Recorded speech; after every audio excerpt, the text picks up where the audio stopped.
Lord, have mercy upon us. Our Father, who art in heaven, hallowed be thy name. Thy kingdom come, thy will be done, on earth as it is in heaven. Give us this day our daily bread, and forgive us our trespasses, as we forgive those that trespass against us. And lead us not into temptation, but deliver us from evil. For thine is the kingdom, the power, and the glory, forever and ever. Amen.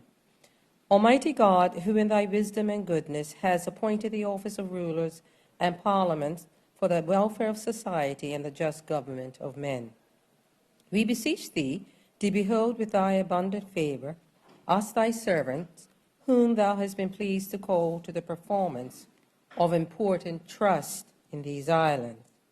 Let thy blessing descend upon us here assembled, and grant that we may treat and consider all matters that shall come under our deliberation in so just and faithful a manner as to promote thy honor and glory, and to advance the peace, prosperity, and welfare of these islands and of those whose interests thou hast committed to our charge.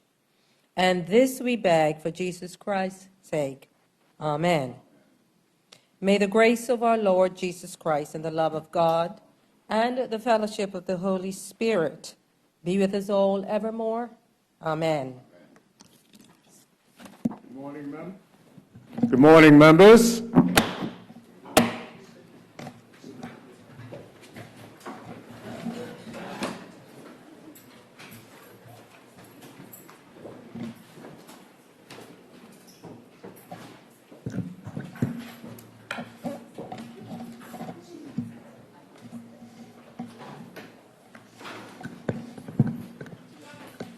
Confirmation of minutes. Members, the minutes of May 31st have been circulated. Are there any omissions or amendments? There are none. The minutes confirmed as printed. Announcements by the Speaker. Announcements this morning. There are members who have indicated that they will be absent today. We have on the order paper MP Gina Atherton. We also have MP Pantolin, MP Dunkley, and MP Commission. Messages from the Senate. Okay. There are none from the Senate. And also there are no messages from the governor. I omitted that. Papers and communications to the House. You may note that there is a paper communication on the order paper, but that's being carried over for another occasion. Petitions. There are none. Statements by ministers and junior ministers. There are 7 statements this morning, and the first is in the name of the Premier. Premier, would you like to put your statement? No? Thank you, Mr. Speaker, and good morning to you. Good morning. Mr. Speaker, honorable members will recall that on the 4th of July, 2014, this honorable House approved a motion in these terms, and I quote, Mr. Speaker, that this honorable House take note of historic losses of Bermuda citizens' property through theft of property, dispossession of property, and adverse possession claims, and be it resolved that this honorable House calls on His Excellency the Governor to establish a commission of inquiry into all such known claims and to determine, where possible, the viability of any such claims and make recommendations for any victims of wrongful action to receive compensation and justice, end quote. Mr. Speaker, the then governor refused to establish the commission of inquiry and moreover indicated that Her Majesty's government of the United Kingdom was not disposed to funding such an exercise in any event. Mr. Speaker, the community then marched on Government House, and some 2,000 people assembled in protest to protest the then governor's decision, demonstrating a consistently expressed public depth of feeling on these historic issues. Earlier this year, the Civil Justice Advocacy Group renewed its call for such a commission to be established.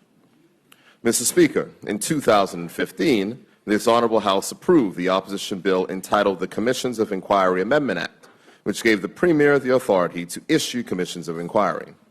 Honourable members will also recall the first and so far only use of that authority by the former Premier, the Honourable Member for Constituency Number 10, It is not forgotten that this authority was not used to appoint a commission which was passed by resolution of this Honourable House. Mr. Speaker, truth can be uncomfortable. Unearthing historic wrongs may be inconvenient for some. It may be that Mr. Speaker, it may well be that some of those who were victims and those who committed wrongdoing have since passed on. But, Mr. Speaker, it is never too late for justice. That justice can take many forms. For some, it may simply be the opportunity to be heard and have their claims acknowledged, while for others, it may confirm the legal standing they have long asserted. The process of providing justice starts with a step towards truth.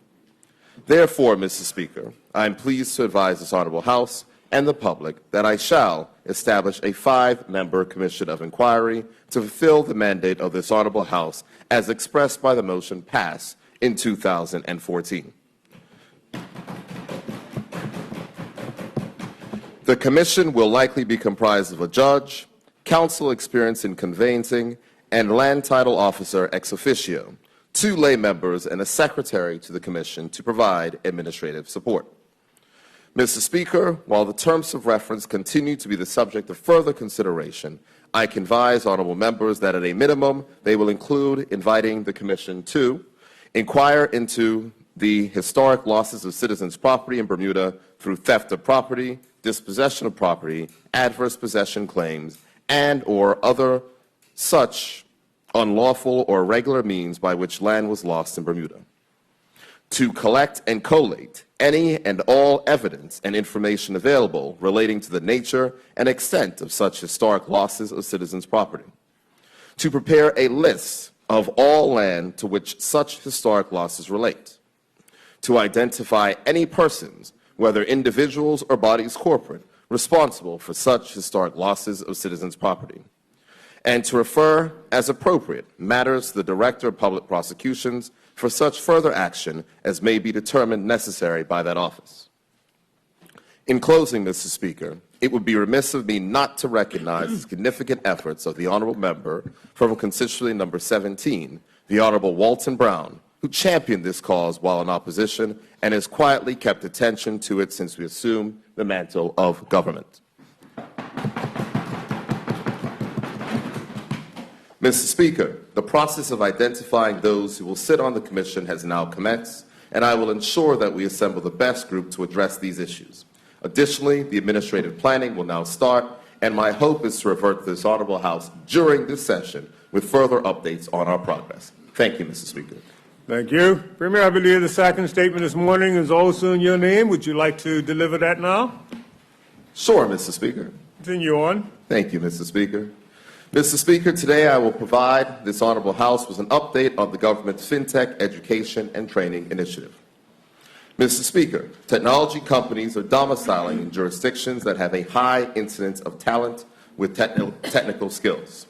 As we continue to execute our strategy to ensure Bermuda is a domicile for the future of financial services, it is imperative that we ensure Bermudians have the skills to take advantage of new opportunities. Mr. Speaker, Phase 1 of the Fintech Business Unit's Education and Training Initiative was launched in January 2019 under the direction of Dr. Gina Tucker. I am pleased to inform honourable members that the response of the community was excellent and the training proved to be a success. Mr. Speaker, a few highlights from Phase 1 are as follows. Over 300 persons registered their interest to participate in the training. The cost of providing the 6-week training opportunities for Bermudians was $80,000. 130 persons completed the local courses, including Intro to Fintech, Intro to Blockchain, and Basics of Blockchain, and Beyond the Basics of Blockchain. The instructors were Bermudians, and the entities running the training were the Bermuda Blockchain and Crypto Association and a local company called Gibraltar. 80 people participated in the Comparing Blockchain Platforms and Creating Fund Tokens courses hosted by the Bermuda Blockchain and Crypto Association. 75 persons participated in the 2-day business boot camps, and 25 participated in the 1-day technical boot camp hosted by Connectech. 15 teachers participated in the Google in the Classroom for P1 through P6 courses, and 45 persons participated in the 4 compliance lunch and learn sessions, and many are now enrolling in the Kicksco compliance courses currently being offered by the PACE Department at the Bermuda College. Mr. Speaker, Phase 2 represents additional opportunities for Bermudians to enhance their skills with the launch of the Fintech Schools online program, which will allow any interested Bermudian to access all of their courses for free until November 17, 2019. Currently, Mr. Speaker, we have 167 Bermudians who have already enrolled to acquire additional skills. During Phase 2, local courses will continue, including Introduction to Blockchain and Fintech and Beyond the Basics of Blockchain. Additionally, Mr. Speaker, a compliance course will be offered by Omega One, the first company to obtain a digital asset business license in Bermuda. Omega One is keen to contribute to the community, and in doing so will offer a six-session course over 6 weeks for interested persons commencing next Tuesday, the 11th of June. Mr. Speaker, this government is doing everything possible to produce a talent pool of Bermudians who are trained and ready to assume opportunities in technology-related jobs. We will continue this education initiative as the overwhelming response validates the decision to invest in educating our people.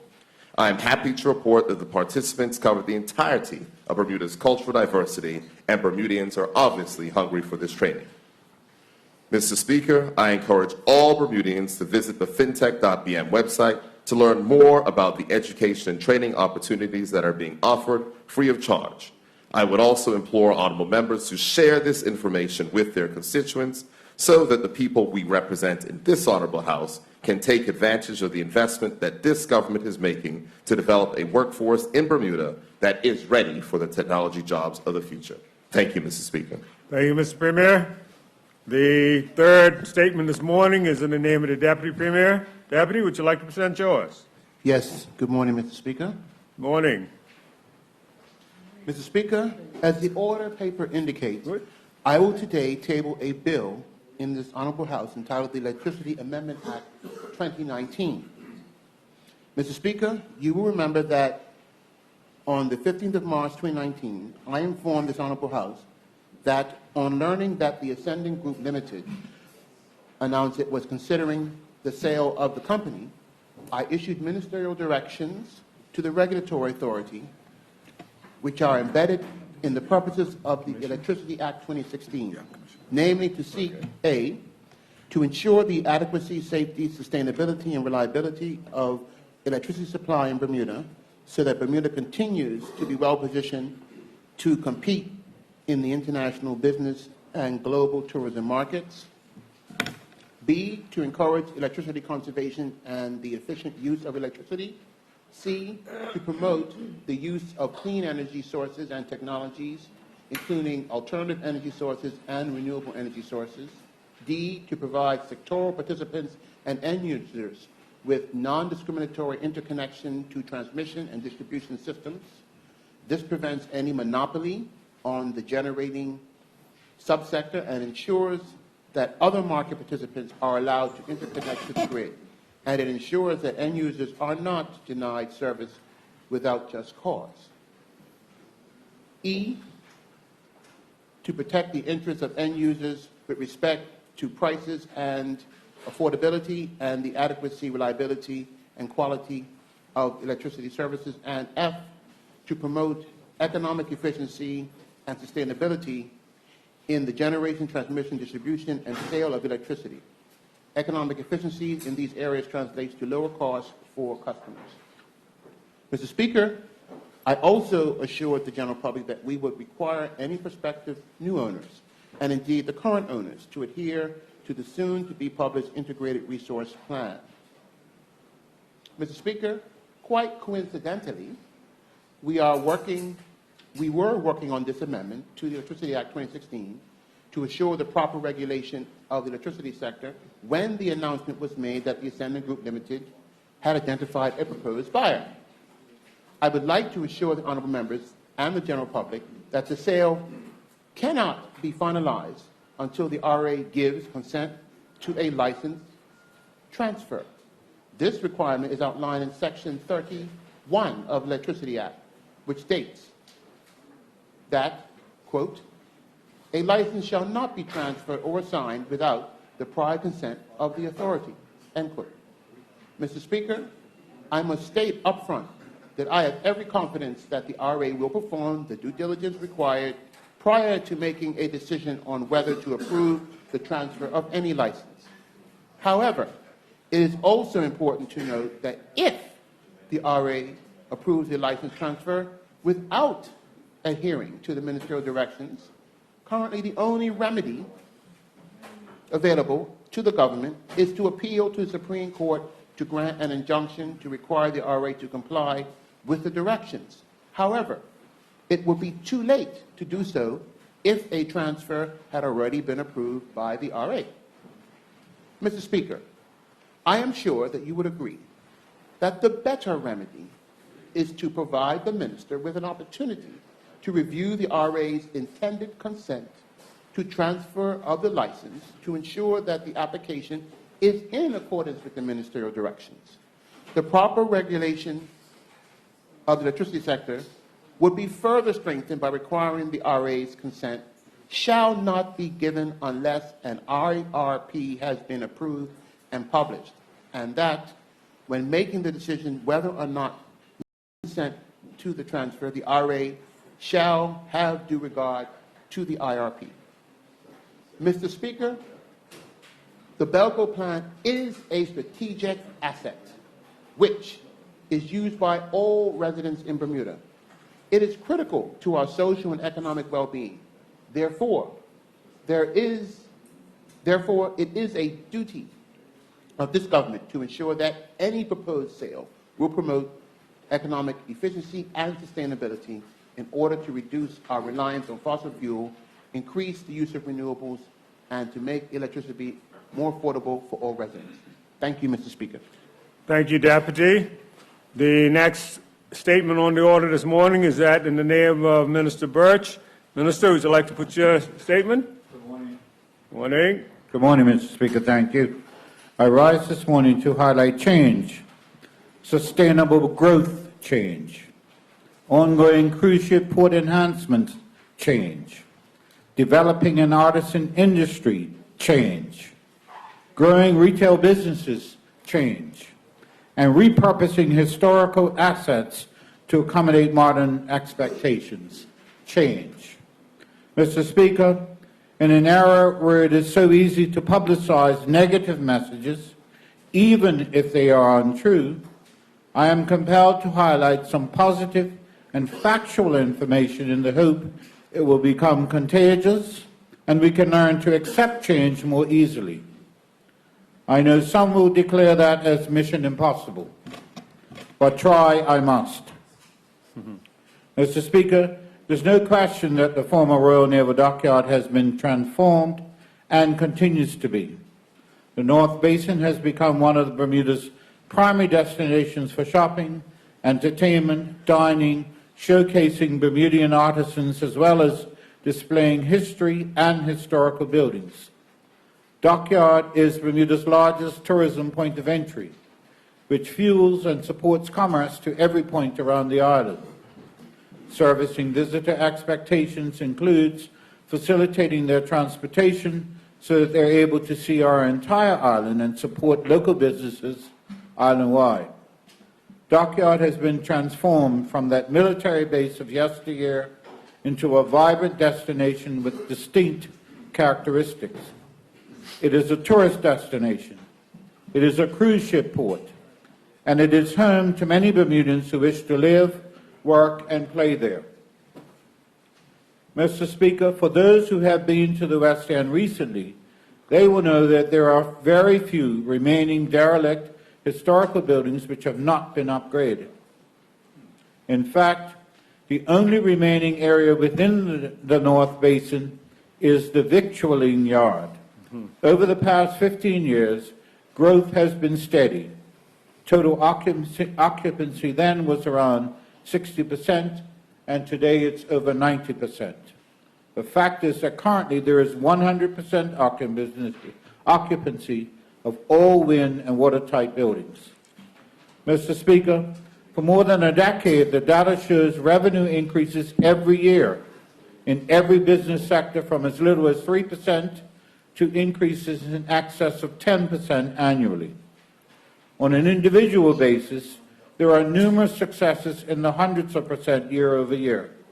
In April this year alone saw a record month-over-month collective sales increase of an incredible 20%. I also have to make the point that this growth trend started before the addition of a second cruise pier, before the advent of larger cruise ships, and certainly before the America's Cup. Mr. Speaker, I wish to commend the management and staff of Belko, all business owners and entrepreneurs that have worked together to write such an ongoing success story, and I'm confident that this will continue as long as we all are willing to be receptive to change, continue to listen, continue to offer suggestions, and where necessary, make modifications. Sometimes the required changes are not seen by everyone, nor are they supported by everyone. Typically, those that are in opposition do so because of a propensity for negativity, being afraid of change, or because they are already happy with the status quo. I wish to encourage those in a position to make a difference to continue and not to be afraid of change. Continue to push forward, knowing that growth will require change, and success is managing the challenges while executing the changes and adjusting them when necessary for an even better outcome. Mr. Speaker, we have all seen the changes. Single-lane roads becoming dual-lane roads, adding an extra lane to bridges, widening the main gates to accept two-lane traffic, creation of parking lots, addition of a playground, road modifications for larger vehicles to travel safely, a new deep-water cruise port, North Lawn stage to host public events, free shuttle train, no unauthorized vehicular traffic on the North Arm, staging area for port transportation requirements, new parking areas created, designated tenant and staff parking areas, and pedestrianization. Mr. Speaker, the growth of Dockyard is facilitated by ongoing strategic planning and the consistent implementation of major infrastructure projects.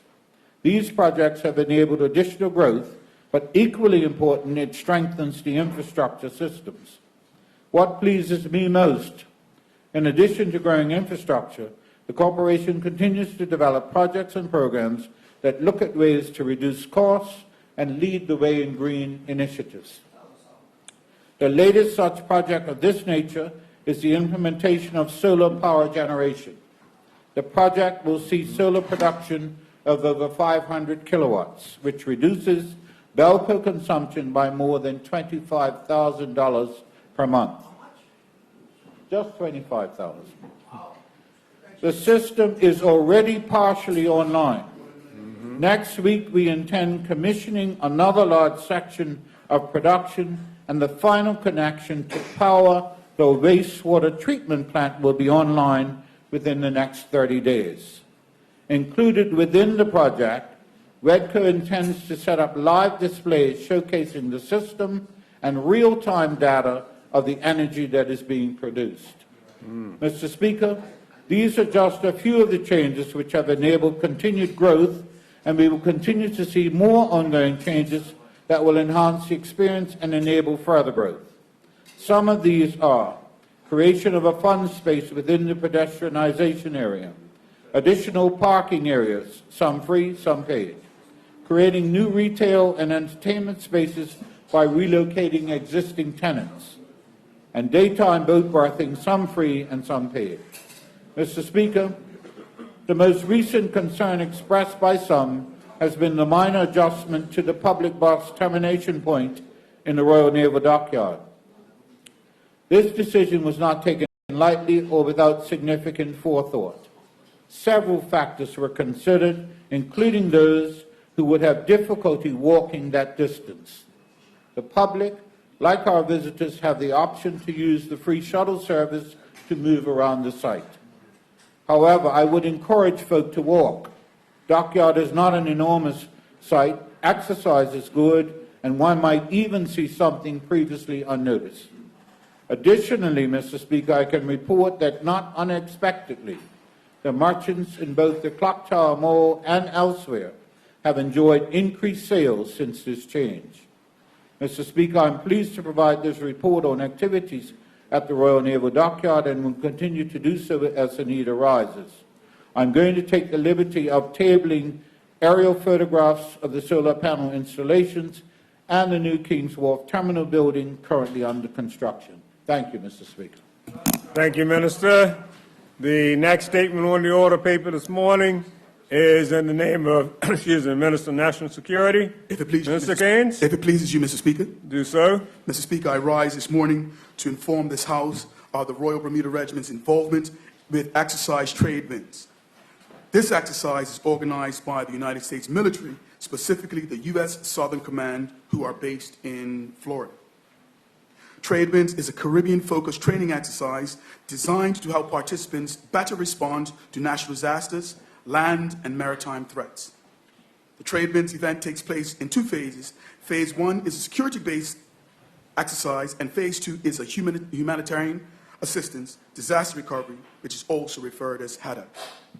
I was accompanied by the Bermuda Regiment's commanding officer, Lieutenant Colonel David Curley, and the Bermuda Regiment's Sergeant Major, Jason Harrow. Together, we visited the opening ceremony at Las Cadetas Naval Base in the Dominican Republic, also visiting the opening ceremonies, which included high-level briefs by SOFCOM planners, organizers, and lead staff. Mr. Speaker, during the opening ceremony, the Bermuda Regiment stood proudly against Antigua and Barbuda, Bahamas, Barbados, Belize, Canada, Colombia, Dominica, the Dominican Republic, France, Grenada, Guyana, Haiti, Jamaica, Mexico, Netherlands, St. Kitts and Nevis, St. Vincent and the Grenadines, Suriname, Trinidad, and Tobago. The United Kingdom and the United States were also addressed by senior commanders from the Dominican Republic and the U.S. SOFCOMs in an opening address. After the opening remarks, all troops were on their way to conduct their rehearsals and equipment checks in order to prepare for the final test exercises in Las Cadetas areas. The Bermuda team were guests of SOFCOMs and were given a dedicated briefs by the SOFCOM commanders, planners, and the exercise lead members. Once the briefs were wrapped up, we went to visit the Royal Bermuda Regiment staff in the different locations. Captain Gordon Emerson and Color Sergeant Curtis Grant were using the explosive ordnance disposal charges and working with the 24 Commando with tactics and operational plans. Major Beasley and Sergeant Major Mattively received a joint task force training in circuit military cooperatives in order to support the test exercise at the end of the training phase. Sergeant Muhammad worked with the other national medics and received teaching training. Mr. Speaker, we were giving a two-day tour of Las Cadetas, and we were invited on a U.S. Coast Guard cutter, a Canadian patrol ship, and we were given full briefings from both ships' captains. We were given a full tour of SOFCOM logistics and saw special field kitchens established capable of feeding 600 troops in an hour, and saw the resupply of kit and equipment being used in this phase of the exercise. Follow-up briefings commenced with Trade Winds Phase 2, which will be held in St. Vincent and the Grenadines, where the Royal Bermuda Regiment will be the largest force participating in humanitarian aid and disaster relief and security operations, being tasked from a Caribbean task force. At the same time, the entire camp was buzzing with troops loading onto Black Hawk helicopters, a small flight into the ocean where they hovered over a few meters and then were deployed Naval Marines and Special Forces units into the water. It was a very impressive sight to see. I will attend Phase 2, which will be held in St. Vincent and the Grenadines, along with the Ministry of National Security's Permanent Secretary, Mr. Colin Anderson. Phase 2 will test the Royal Bermuda Regiment in all aspects of training and operations, and will strengthen our portfolio with all respects of HADA, which is crisis management at all levels. There will be a closing ceremony that will end Trade Winds Week 19, and then the Bermuda Regiment troops will fly back to Bermuda to enjoy a few days off before attending the Roy War Camp for training again. Mr. Speaker, exercise Trade Winds Phase 1 and Phase 2 is vital training and is a testing process for the Royal Bermuda Regiment, which has SOFCOM credentials. The Bermuda Regiment will continue building in order to reinforce and maintain top levels and a new improvement to HADA crisis response to Bermuda and to the rest of the Caribbean if needed. The work of the Royal Bermuda Regiment is important, and I believe they are receiving adequate training to defend our shores. Thank you, Mr. Speaker. Thank you, Minister. The Minister, the next statement is also in your name. You'd like to proceed on that? If it pleases you, Mr. Speaker. Continue on. Mr. Speaker, the second statement this morning is to remind this Honourable House that we have just entered hurricane season, which runs from the 1st of June of this year until the 30th of November. We have already seen the first tropical storm of the season, Subtropical Storm Andrea, which was a potential threat to Bermuda during the week of the 21st and the 22nd of May. Mr. Speaker, on Wednesday, June 5th, I chaired a meeting of the Emergency Measures Organization Executive, which met to discuss the island's preparedness as we enter hurricane season. I am pleased to report that all agencies are prepared, and apart from some fine-tuning, the Bermuda Emergency Measures Organizations stand ready should any hurricane threaten our shores. At this time, I remind the Honourable House that preparedness activities be taken under by the 60-plus agencies that form the wider EMO.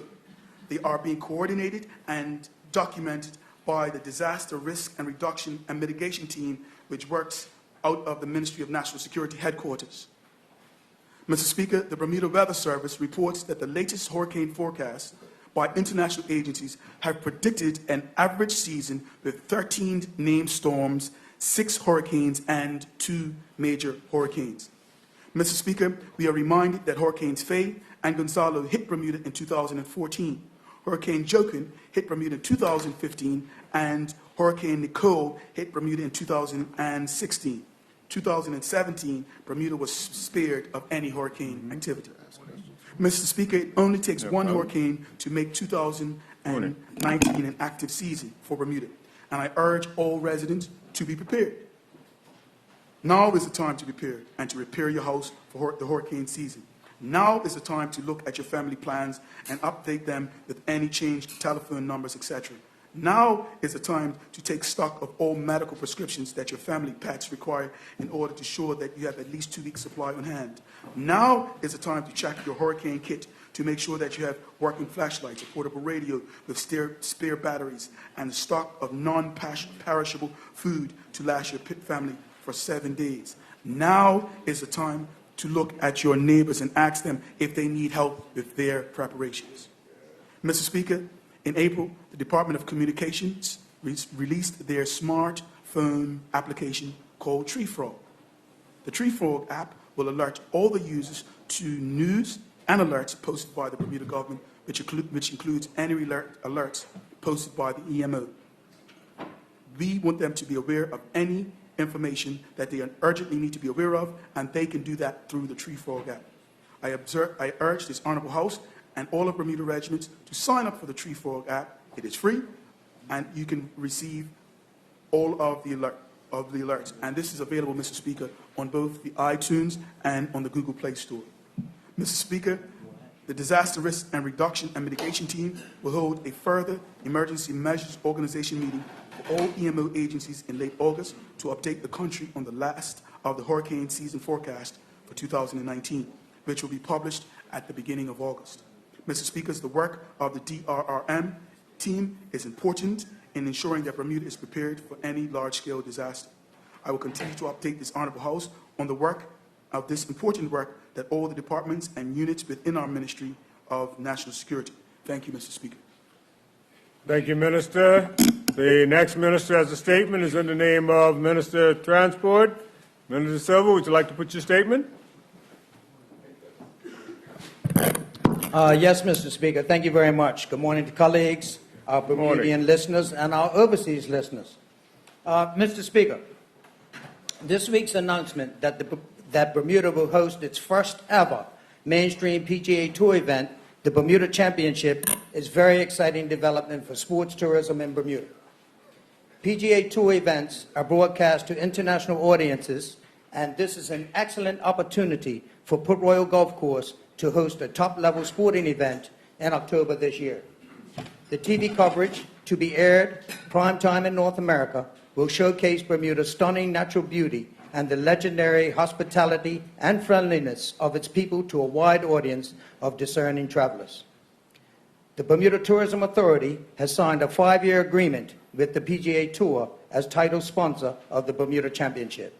And please note, this will be fully sanctioned tour event, a fully sanctioned tour event, Mr. Speaker, which distinguishes it from the PGA Grand Slam of golf. Players entering this championship are playing for points that count towards the $35 million FedEx Cup purse, which will be held later in the season. In the tour calendar, the Bermuda Championship will sit opposite the HSBC World Golf Championship in Shanghai, replacing the Sanderson Farms Championship, which has been upgraded to a standalone PGA Tour event. While the very top players, including Tiger Woods, will be in China, Bermuda can expect to host up to 120 of the world's top players, including a diverse group of rising stars in the golf world. Compared with other alternate events on the PGA Tour, the Bermuda Championship is a cost-effective and valuable media property because the North American audience, the Shanghai event, is taking place overnight, while our event will take place in prime time viewing time. Mr. Speaker, the government is confident the primary objectives in securing this event for Bermuda will be met. And they are A, to generate significant increased spending on island during the fall shoulder season when the event is held. B, generate significant media exposure to increase awareness of Bermuda and showcase the island as a destination for golfing, tourism, and business to the lucrative U.S. and wider global audience. And C, increase visitor numbers from key feeder markets as a result of hosting the event. In fact, the PGA Tour television audience is one that aligns very well with Bermuda's target visitor profile. 1, PGA Tour audiences travel more times per year outside the U.S. than average, making it more likely they will consider Bermuda as an international destination. 2, PGA Tour audiences are 80% more likely than average to spend over $6,000 per year on foreign travel, making it more likely they can afford to travel and spend in Bermuda. 3, PGA Tour audiences are 72% more likely than average to influence others where to vacation, making it more likely that they will recommend Bermuda. And 4, PGA Tour television audiences grew 27% in 2018 and is reaching a diverse, younger audience beyond its traditional base. The Bermuda Championship schedule will span almost a full week. 1 practice day and pro-am rounds are taken into account. Also, the PGA Tour will make available positions for leading Bermuda golfers to play in the tournament. Mr. Speaker, the PGA Tour requires that all sanctioned events have a purpose in the community in which they play. Youth and school engagement activations are examples of programs that can be planned around the core event. For those that are interested in volunteering for Bermuda Championship, you can go to the website bermudachamp.com. And I'll repeat that, Mr. Speaker. Anyone interested in volunteering for this magnificent event, milestone event for Bermuda, can go to the website bermudachamp.com. Mr. Speaker, the government is very excited to share this news, and the ministry is looking forward to working with the PGA Tour and the team at the Bermuda Tourism Authority to make this event an international success with the intention that Bermuda becomes an annual fixture on the PGA Tour calendar. And Mr. Speaker, as I close, I would like to acknowledge Mr. Pat Hogan III, who is in the gallery today. And he has been coming to Bermuda since 1986, Mr. Speaker, and this has been a dream of his for over 30 years. And I thank Patrick for his steadfastness and welcome you to Bermuda and your team and look forward to us having a long-lasting relationship that one day may be just like the tournament that we're replacing, include all the players, Mr. Speaker. Include all the players, and we might even see Tiger Woods get here before I pass by this house, Mr. Speaker. Thank you very much. Thank you, Minister. That brings us to a close of the statements for this morning. Reports of committees. There are none. Question period. We're now on questions, and the questions this morning relate to the statements and that there are no written questions or oral questions to be answered this morning. And ministers, of your statements this morning, there are 5 members who have indicated questions. And the first is to the Premier on your statement regarding the commission inquiry. And that question is from the opposition leader. Honourable Member, would you like to put your question now? Thank you, Mr. Speaker, and good morning to everyone. Yes, at the top of the third page, the Premier says that the Commission will likely be comprised of a judge, counsel experienced in conveyance, a land title officer, 2 lay members, and the Secretary, in naming out the makeup of this Commission. We know that other commissions have been remunerated and paid for their services. Just curious as to whether or not this particular commission also will be a commission that is paid for and has a fund. Thank you. Premier? Good morning. Thank you, Mr. Speaker. Mr. Speaker, I can assure the Honourable Opposition Leader that the cost of this commission will not be free. What I can say is that costs will be managed prudently, and as part of the administrative planning, a budget is being prepared. Technology and the sensible use of existing government resources will play a large part in keeping costs down. Thank you, Premier. Supplementary or a new question? It's fine. Thank you, Premier. That's the only question for you on that statement. We'll now move on to the statement from the Minister of Works regarding WETCO. And the opposition whip would like to put a question to you. Honourable Member? Thank you, and good morning, Minister. I was just wondering if the Minister might be able to give us any insights in the development or otherwise of the the eastern-facing shoreline where the dry dock is. So right now, ferries are brought up on dry dock in private boats, and I know that at times there had been some concern about the safety of tourists and residents walking across that dry dock area, and then also just for beautification purposes, opportunities for maybe some sort of small boardwalk with restaurants and such. And I was just wondering whether that was still on the plate or otherwise. Thank you. Minister? Mr. Speaker, thank you. There are no immediate plans to move that area at this time. Thank you. Supplementary, no further questions. We'll move on. The next statement,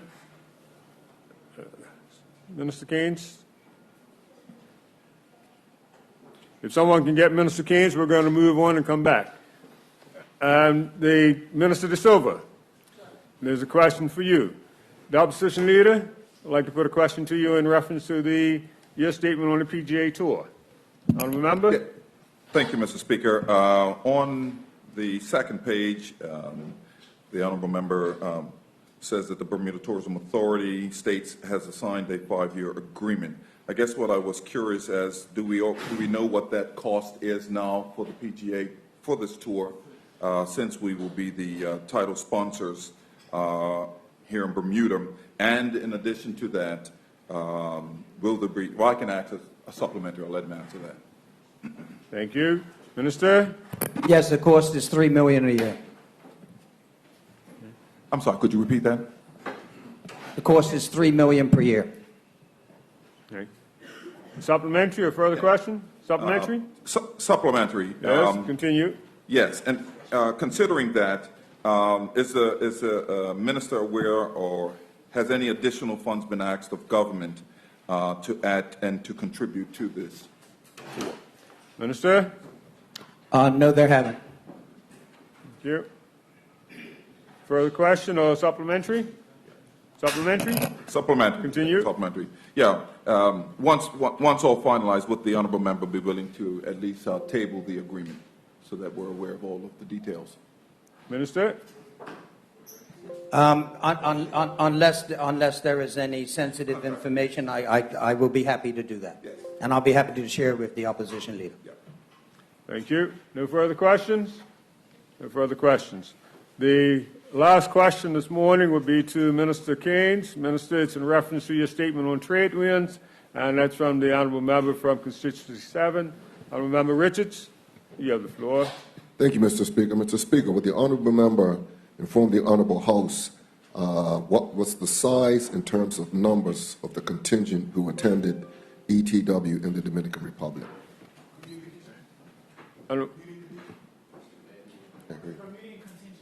Yes, the Bermudian contingent, sorry. Mr. Speaker, it was 10, including myself, Mr. Speaker. Thank you. Supplementary, further question?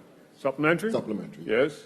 Will the honourable member advise whether there will be a similar size contingent that will attend Phase 2 in St. Vincent and the Grenadine? Mr. Speaker, as per the statement, the second part will be the significant part where we'll be taking an entire company down. We expect, Mr. Speaker, we are actually chartering a plane, as the Bermuda Regiment does every year, to take the soldiers on overseas camps. We believe an entire company, I'm not sure the numbers, but we believe it to be about 120 soldiers on the annual camp, as we do every year. We'll be going to the second phase of trade winds in St. Vincent, Mr. Speaker. Thank you. Supplementary? None? Well, members, that brings us to a close of the question period this morning. Okay. Congratulatory and/or obituary. Does any member wish to? Minister, Mr. quick that Speaker. time. Recognizes Minister Birch. Yeah, I want to go first, Mr. Speaker. Mr. Birch. Just only have 3 minutes. I mean, my goodness. Anyway, let me start, not wasting them, Mr. Speaker. Yes, that's a good idea. I'd like to extend congratulations to Merle Esther Brock Swan Williams, who celebrated her Yes. 90th birthday Yes. on the 29th of May, Mr. Speaker. Associate the whole house with that. Associate the Hill House with those congratulations. She's the founder of the Adult Education School Yes. 60 years ago, and still teaching, and still giving licks on a regular basis, Mr. Speaker. Mr. Speaker, I'd also like to extend congratulations to the Ombudsman for Bermuda, who last week hosted the 10th Biennial Career Conference here in Bermuda that was attended by 17 countries from the Caribbean and Central America. Mr. Speaker, I had the distinct pleasure of chairing one of the panels on climate change, natural disasters, and ombudsmanship. Mr. Speaker, and I was pleased that there were representatives from 7 jurisdictions, led by our own very distinguished Dr. Marcus Shard, who spoke about, in particularly hurricanes in Bermuda, where you will know, Mr. Speaker, we have a lot of experience, and oftentimes when we suffer, our fellow countries to the south suffer hurricane damage, we're some of the first people to call on that experience. And finally, Mr. Speaker, I would like to extend congratulations to the 5 young men who participated in the Alpha Butillion last Sunday at Cedar Bridge Academy, Mr. Antonio Carvello, Impact Mentoring Academy, Jakai B. in Lightbourne, Mount St. Agnes Academy, Demetrius Richardson, the Berkeley Institute, Sadiq Simons of the Bermuda Institute, and Miles Smith of Cedar Bridge Academy. Mr. Speaker, I can say without fear of contradiction that these 5 outstanding young men really acquitted themselves with distinction last week. I'm glad I was not on the panel having to judge them, because it would have been a very difficult task. I'm pleased to say, though, that, Mr. Speaker, that young Demetrius Richardson, who is the son of my administrative assistant and a summer student at the ministry last summer, really gave an outstanding performance on every single front, Mr. Speaker.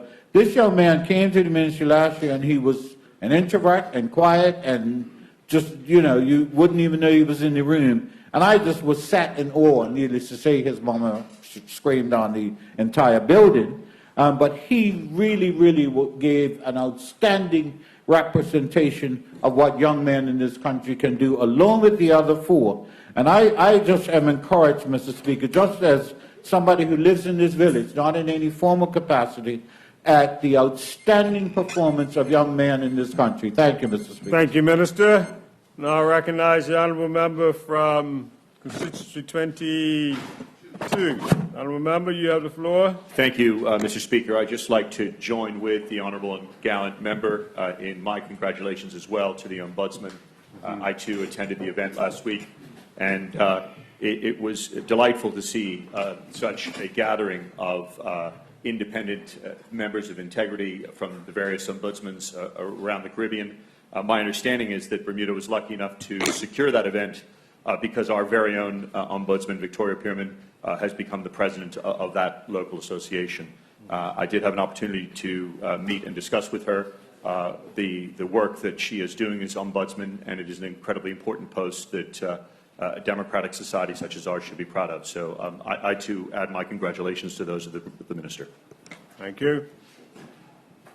Recognize Premier. Premier.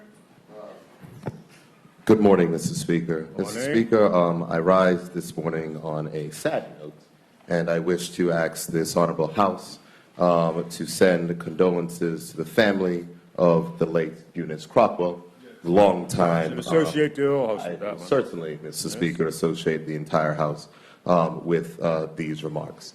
Many persons will know that Ms. Crockwell was a longtime receptionist at the Cabinet Office.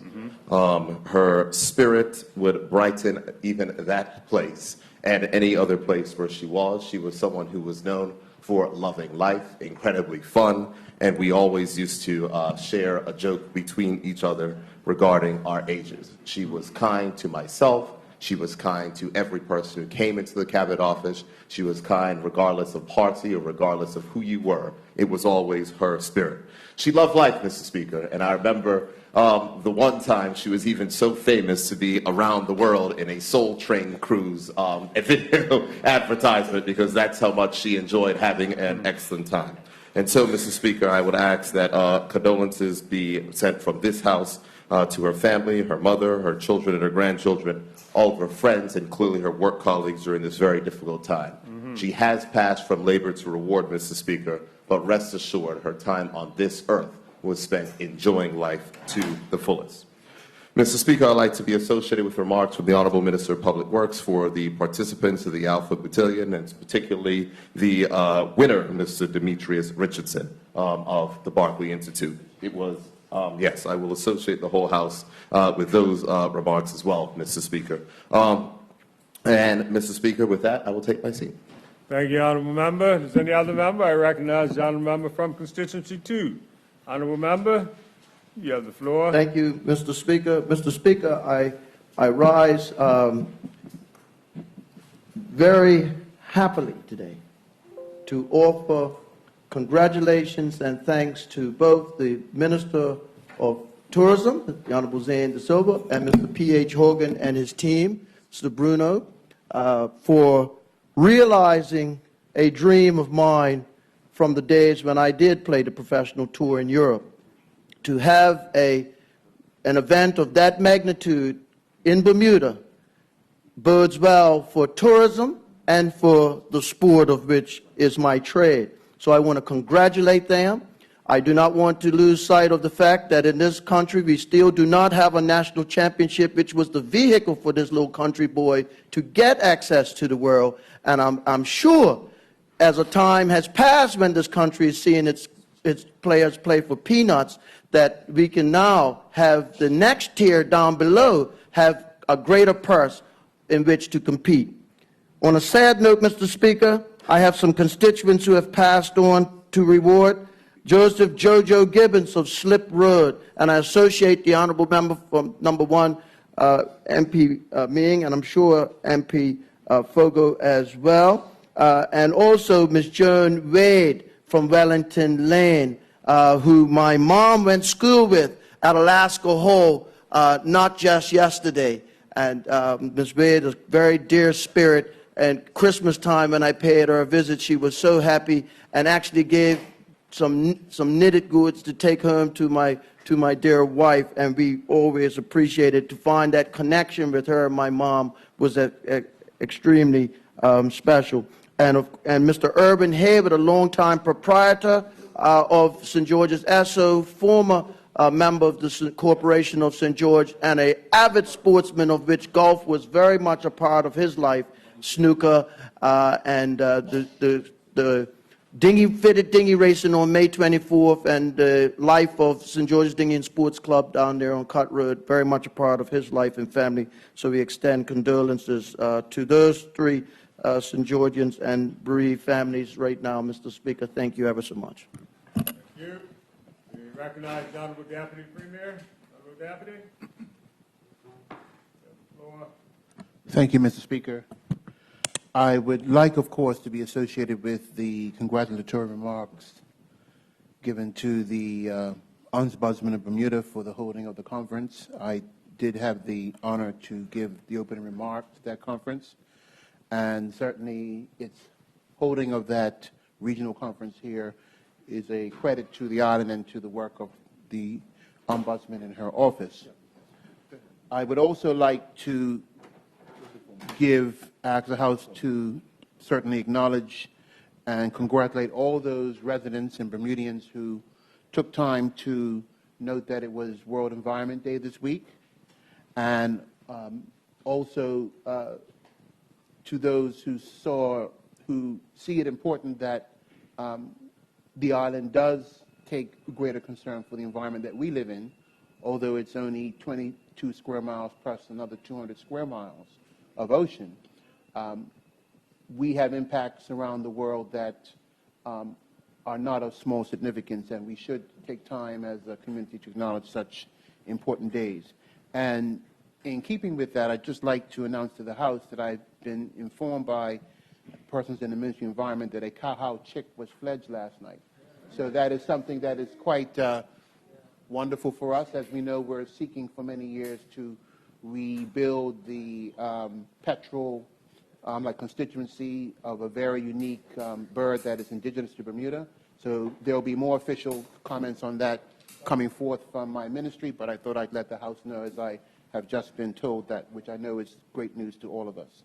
I would also like to be associated with the condolence that was given for Ms. Crockwell, but I'd also like to add to that condolence that she did have a life prior to her time with us in the government, and that was as a member of a law firm named Richards, Francis & Francis, and spent many years there working, and I'm sure that the Honourable Member, Minister Wayne Furbett, would like to be associated with that as well, as he would have been a colleague of hers during that time that she would have worked there prior to her being a part of the government family. Thank you very much, Mr. Speaker. Thank you, Deputy. Now recognize the Deputy Opposition Leader. Remember, you have the floor. Good morning. Thank you, Mr. Speaker. Good morning. Mr. Speaker, I'd like to offer congratulations first to Inspector Naima Astwood, who was the first runner-up at the Association of Caribbean Commissioners of Police, and Associate Minister, the Deputy Premier, and I'll associate the whole House, if that's okay? Thank you. And also Constable Sarifa Bridgman, who actually is my parish constable in Southampton, who was awarded the second runner-up top Caribbean Community Policing Officer. I'd also like to, excuse me, sorry, give congratulations to Tracy Armstrong, who organized a tribute to all of the pioneering police females who have broken through the glass ceiling. And in particular, I'd like to give congratulations to Jean Vickers, who was Bermuda's first policewoman, who also celebrated her 85th birthday on Wednesday, I believe it is. Associate Cole Simons with that.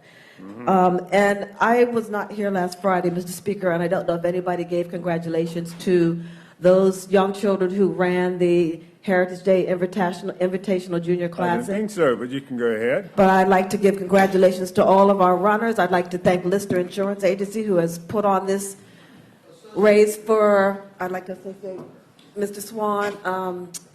We've been putting on this race for the past 21 years now. And thank you. It's always a pleasure to see our young people come out and run.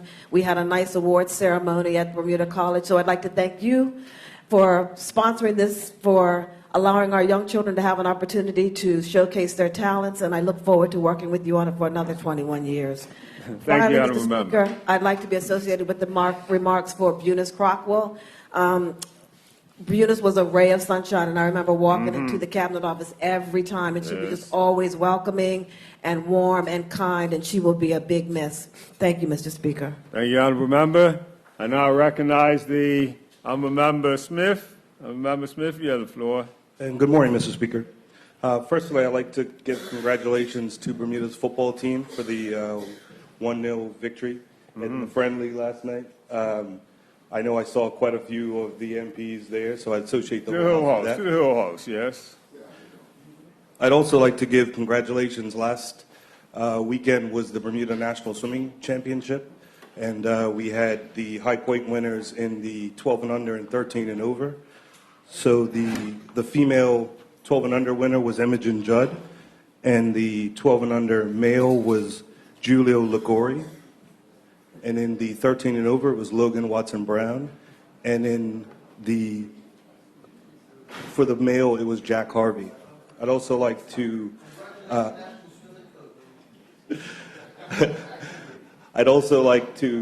send good luck to all of our track athletes that will be participating in the Bermuda National Championships for track and field over tonight and tomorrow, and hopefully everybody will go out and support our youngsters as they continue to strive for success. Thank you, Honourable Member. Now I recognize the Honourable Member from St. George's, constituency number 1. Honourable Member, you have the floor. Good morning, Mr. Speaker and listening audience. Although being associated with the comments for Gina Crocker, I just wanted to add my own story to this. Although I've known Ms. Crocker through her children most of my life, I had the pleasure of really interacting with her when she worked on in the cabinet and I was in the Senate. And I have to say that week in and week out, she always offered words of encouragement, and she would always, let you know about any topics or anything that was relevant that she thought we should look into and things like that. So her engagement was definitely there with us on a regular basis. And so it's extremely difficult to grasp what it is that will become our norm. But we know that I believe that she lived a fruitful life. She enjoyed life to the best of her ability, and that she will be remembered for many, many years to come. One thing that I must mention, and no one seems to have mentioned it, Mr. Speaker, is that she was an avid St. George's supporter. And she could be found on Facebook, always defending and letting everybody know that she wore blue.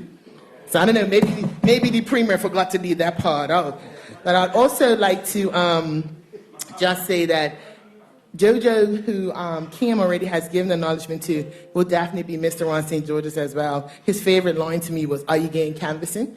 So even if he saw me at 7 o'clock in the morning on my walk, he would say, "You're getting canvassing?" So it'll be, I think it just became a common joke amongst us, but these are people that help you on a day-to-day to get through and give you things to look forward to. And I just also want to acknowledge, Mr. Speaker, it's a young lady by the name of Sarah Skirtle Ross, and she is the youngest member at the age of 37 to be achieve the Chartered Director status.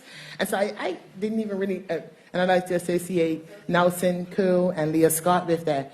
And I went in and had a read of it and her achievement, and I encourage you to have a read of it. And also, well, I guess I looked at it because when I hear and I see women doing things, it always makes me have a second look at it. And she is a young woman who is doing things in her field. And one of the things that she said is that she hopes that her attaining this at such a young age, that she's able to encourage, she said men and women, but in this case I'm thinking of women, and letting them know that with hard work and just keep determination and keep at it, you will, we as women will rise and will take what is our rightful place. So thank you, Mr. Speaker, on that note. Thank you, Honourable Member. I recognize the Honourable Member from constituency 11. Honourable Member, you have the floor. Good morning, Mr. Speaker. Good morning, Bermuda. Associating myself with Mrs.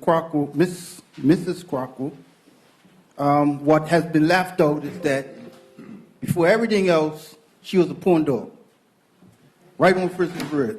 Mm-hmm. Also, she is what we call a Belko mom. Her son Garrett is my co-worker at Belko, so every day she will say, "Make sure you boys are doing what you're supposed to do. You know, don't put the island in darkness." So I just want to add that equation and that she was for St. George's. So we have someone just in case we need a rain dance this year. Mr. Speaker, let me speak about also Miss Marion Gomes Hayward of Dundonald Street, from St. Paul's family.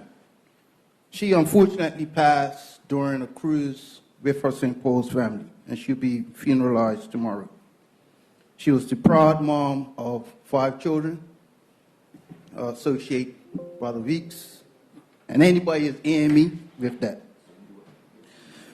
What the Colonel left out, Mr. Speaker, was Demetrius. He didn't say he was a Barclayite, and he didn't say he was Girlhouse.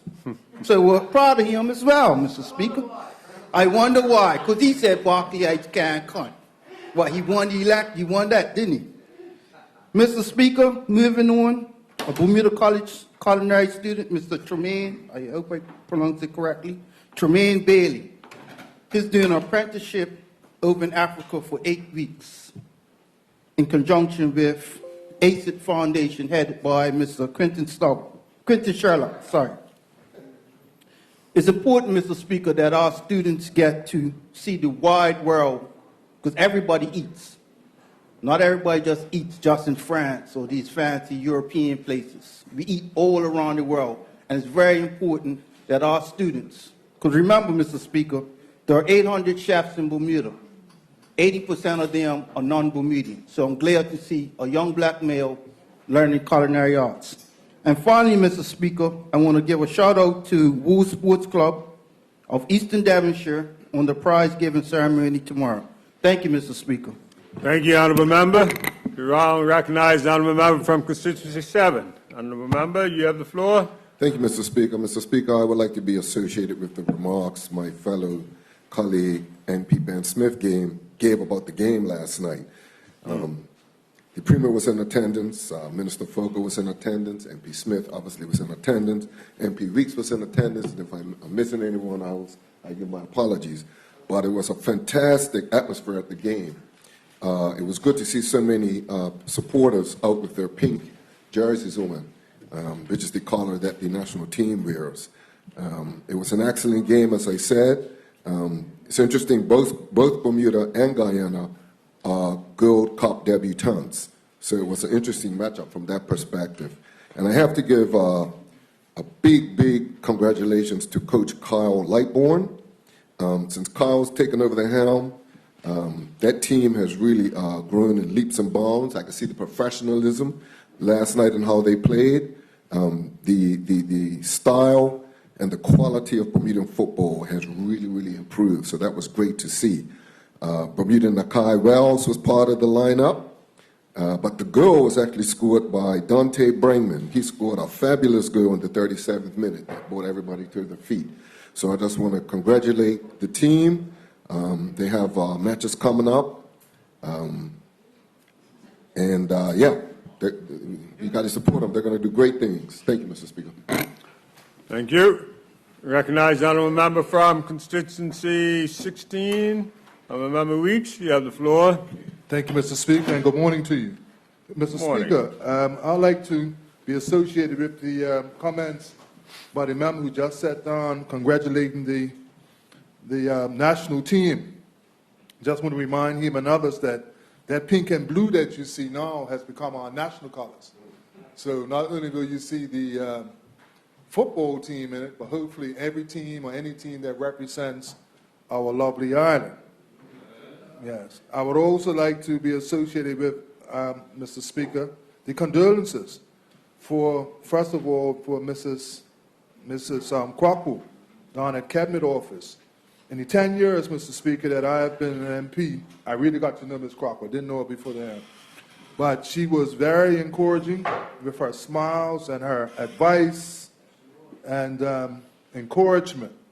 You know, sometimes we as ministers used to go in there and you're not feeling the best. And she always would remind me of doing the people's business, and she would say something encouraging for us to carry on.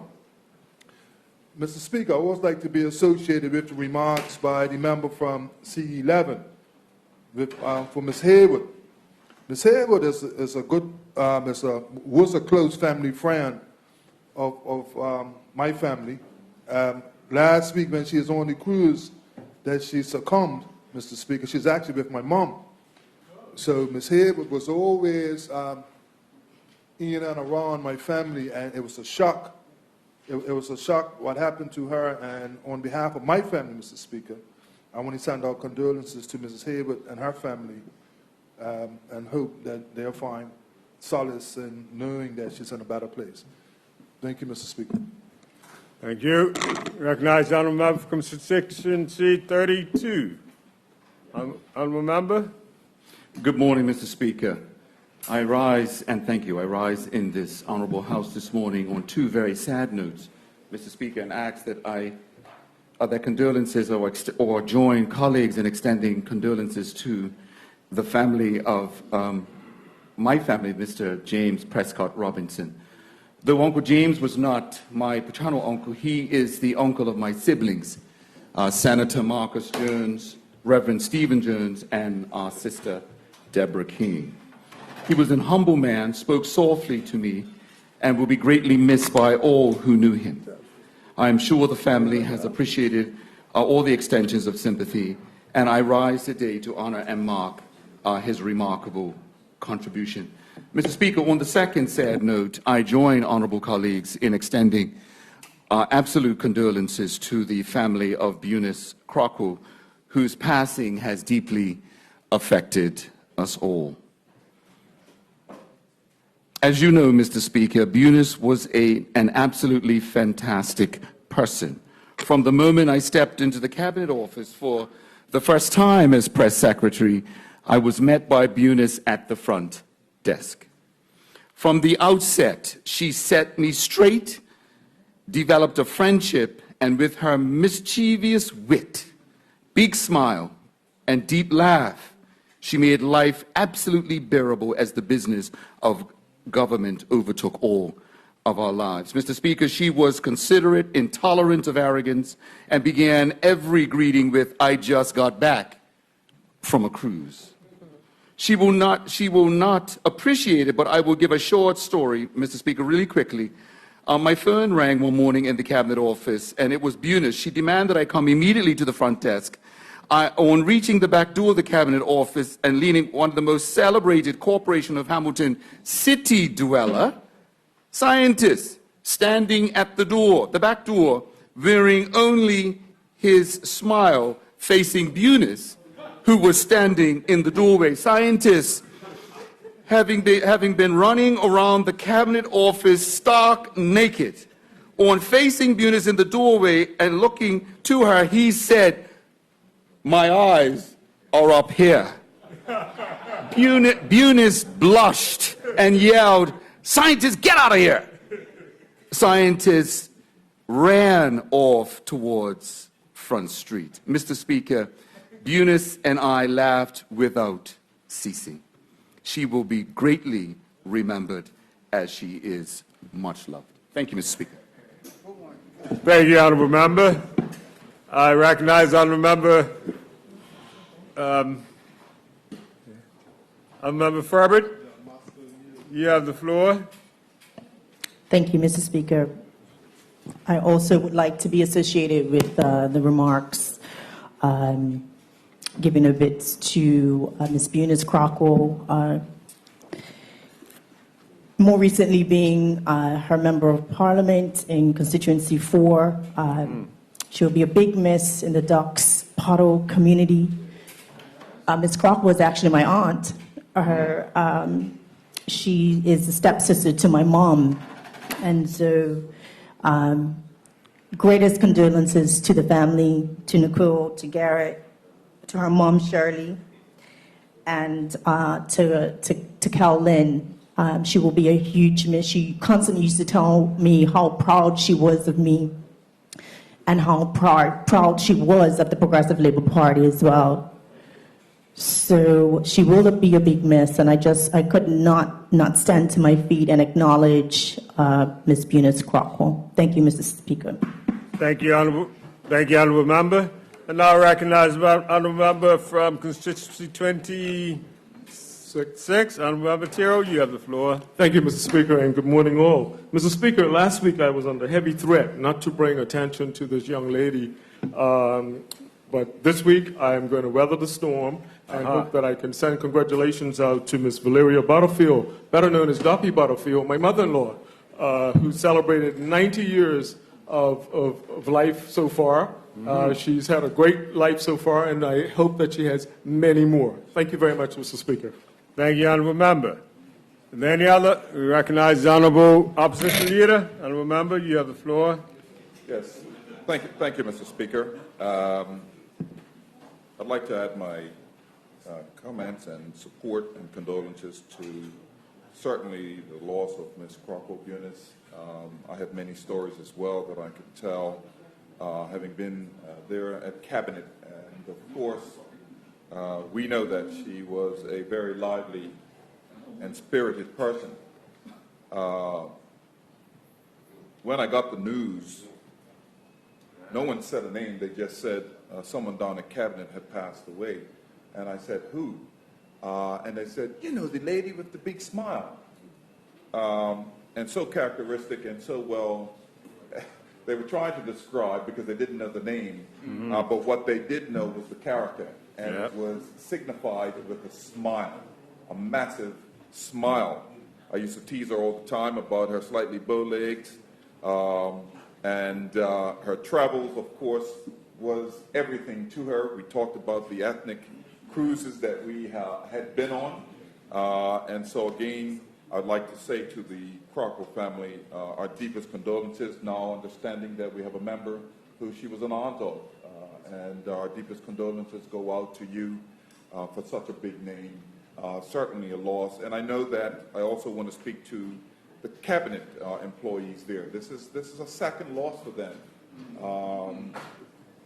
Almost within a year that they lost another member there, and so I know that they are really reeling and suffering right now because that team down there is very, very, very close, and so that I want them to know, the family and her fellow employees, that we are all thinking of them at this time. Also, I'd like to speak to the Honourable Member from Constituency 2 who spoke about JoJo, and I must admit, Gibbo there, I used him as a time clock because if I was late, I missed it. But if I was on time, I would see him first thing in the morning on the road, Wellington Slip Road. He lived literally 4 houses down from myself with us all. They are a very close group there.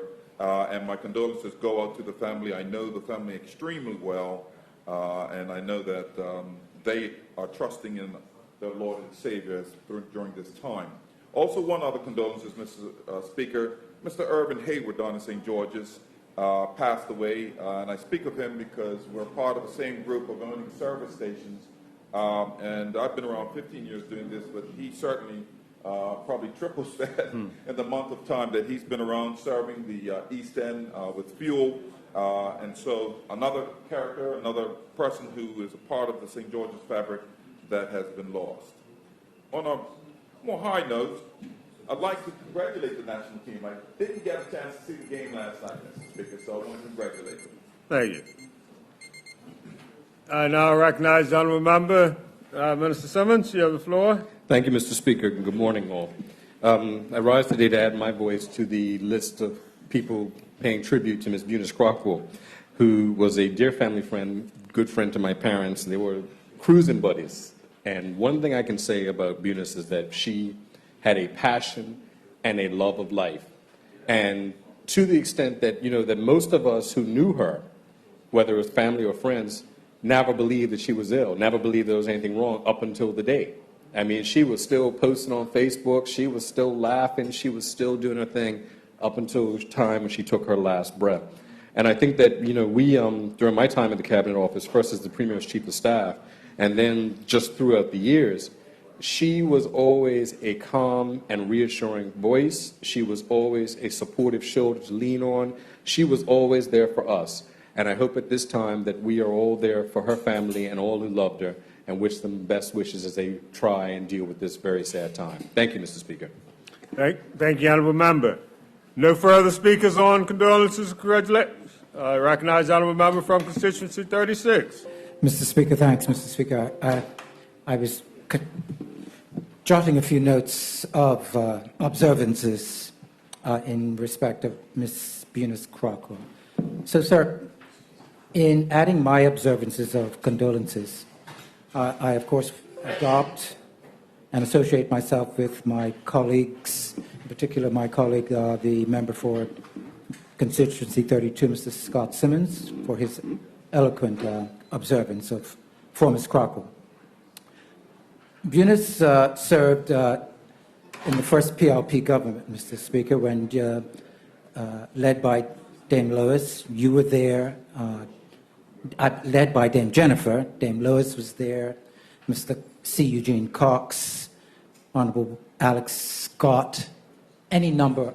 We all know the team. And I am sure that for those of the members of that government who are still with us, I express on their behalf the condolences to the family of Mrs. Crockle. Bunis Crockle loved, I know, Dame Lois. Dame Lois is dead. Dame Lois Brown Evans loved Bunis Crockle. Now Bunis is dead. Love conquers death. Thank you. Thank you, Honourable Member. Is there any other Honourable Member? No further members wish to speak? We'll move on. Now, matters of privilege? There are none. Personal explanations? There are none.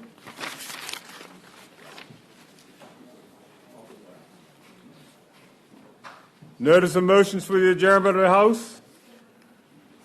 There are none. Introduction of bills. Deputy Premier. Good morning, Mr. Speaker. Good morning. And I'm introducing the following bill for its first reading so that it may be placed on the order paper for the next day of meeting. Electricity Amendment Act 2019.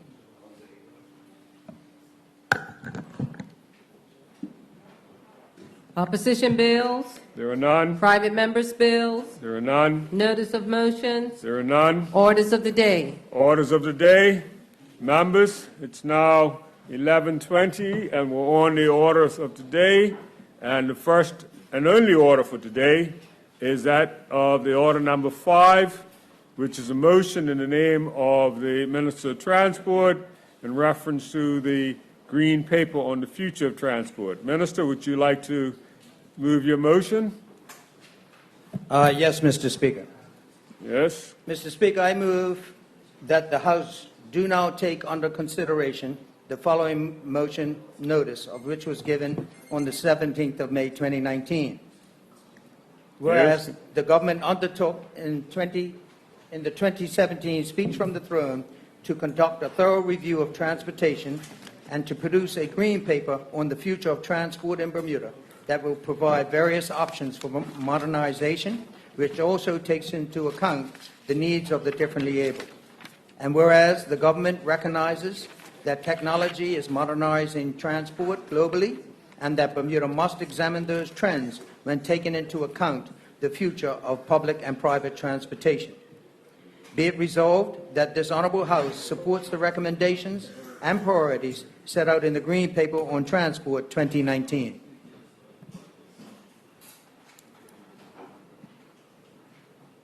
Yeah, continue on. No objections to that. Forgot it was such a long intro on that one. No objections to it. Minister, continue. Thank you, Mr. Speaker. Mr. Speaker, today we look forward to debating the findings of the 2019 Transport Green Paper, a Ministry of Tourism and Transport initiative on behalf of the Government of Bermuda from the 2017 speech from the throne that was published on the 17th of May.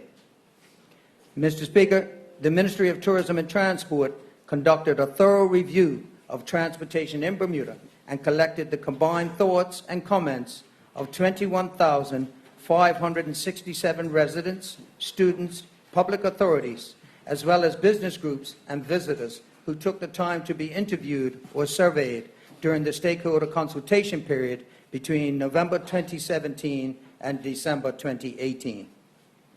Generally speaking, Mr. Speaker, the 2019 Transport Green Paper highlights the demand for more.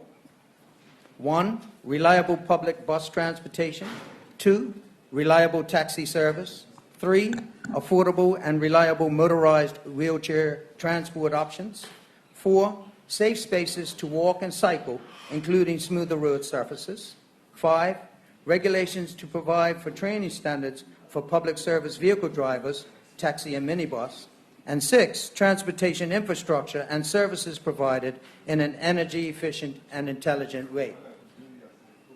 Mr. Speaker, to get the transportation conversation started, I will focus my comments only on the following areas. 1, the public bus service. 2, student public transportation. 3, accessibility transportation. 4, dark visors on helmets. 5, road traffic.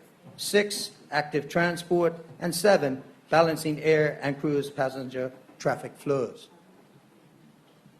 Mr. Speaker, the 2018 Public Transport Survey and 2017 Visitor Survey results indicate that the public bus service is used mostly by visitors and school students.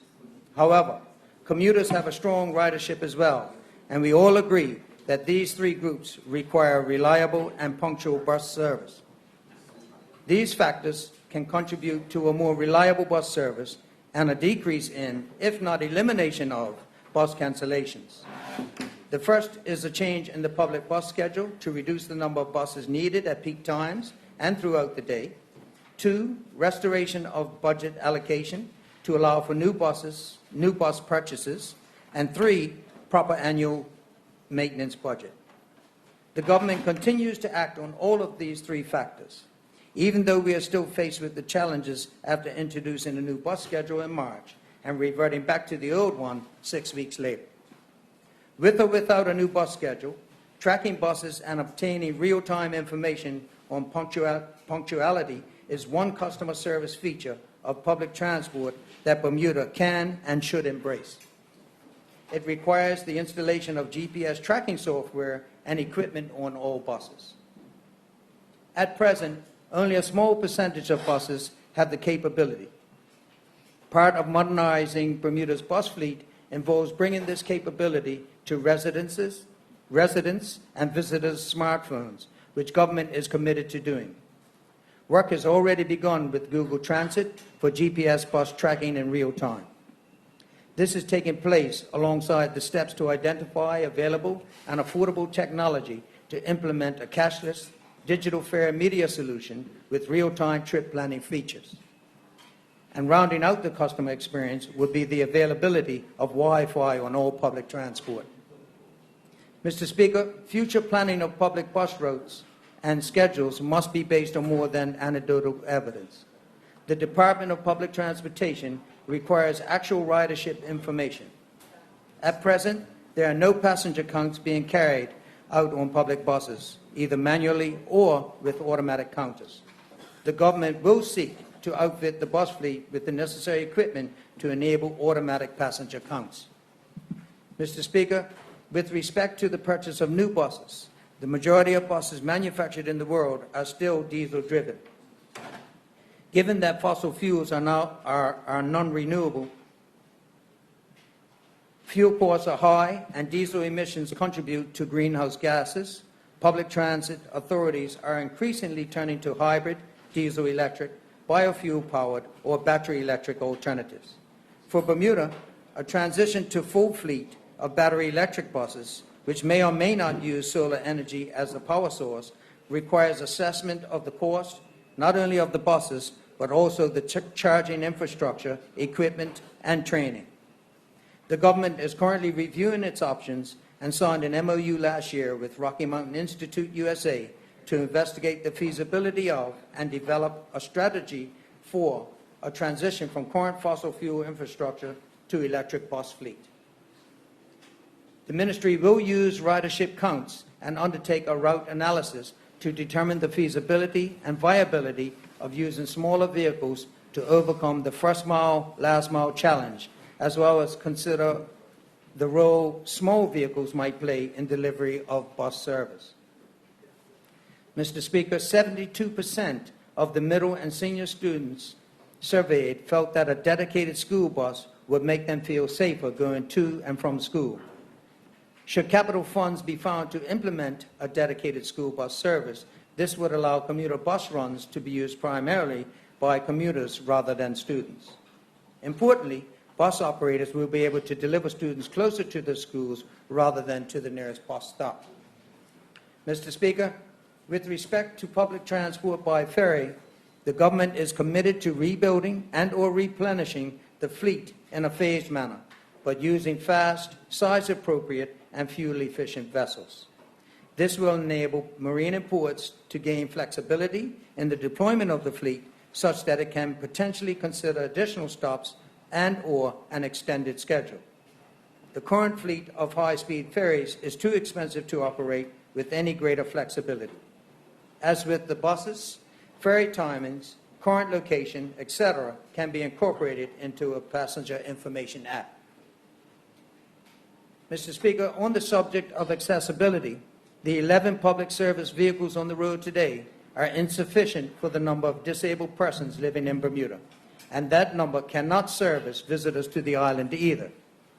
In the first instance, the government supports the establishment of a national register so that there is certainty about the level and type of disability and the number of persons affected. The Ministry of Tourism and Transport can work with the Ministry of Health to complete this task, recognizing that issues of privacy apply. With a more complete understanding of need and the gap in service, the Ministry of Transport will work with the Ministry of Finance regarding more favorable importation conditions for vehicles providing transport to disabled persons. Additionally, Mr. Speaker, the government will review options for disabled transportation service for residents that is based in the private sector, but which may require initial funding assistance in the form of a grant. There are existing organizations providing such services that in the first instance may require financial assistance to stabilize their organization and expand their offerings. It is the government's view that a subsidy could be a practical alternative to correcting the infrastructure, which is 720 bus stops, needed for the public bus service to provide disabled transportation. Mr. Speaker, the Transport Control Department will issue permits to minibus operators seeking to import motorized wheelchair-accessible vehicles to the island.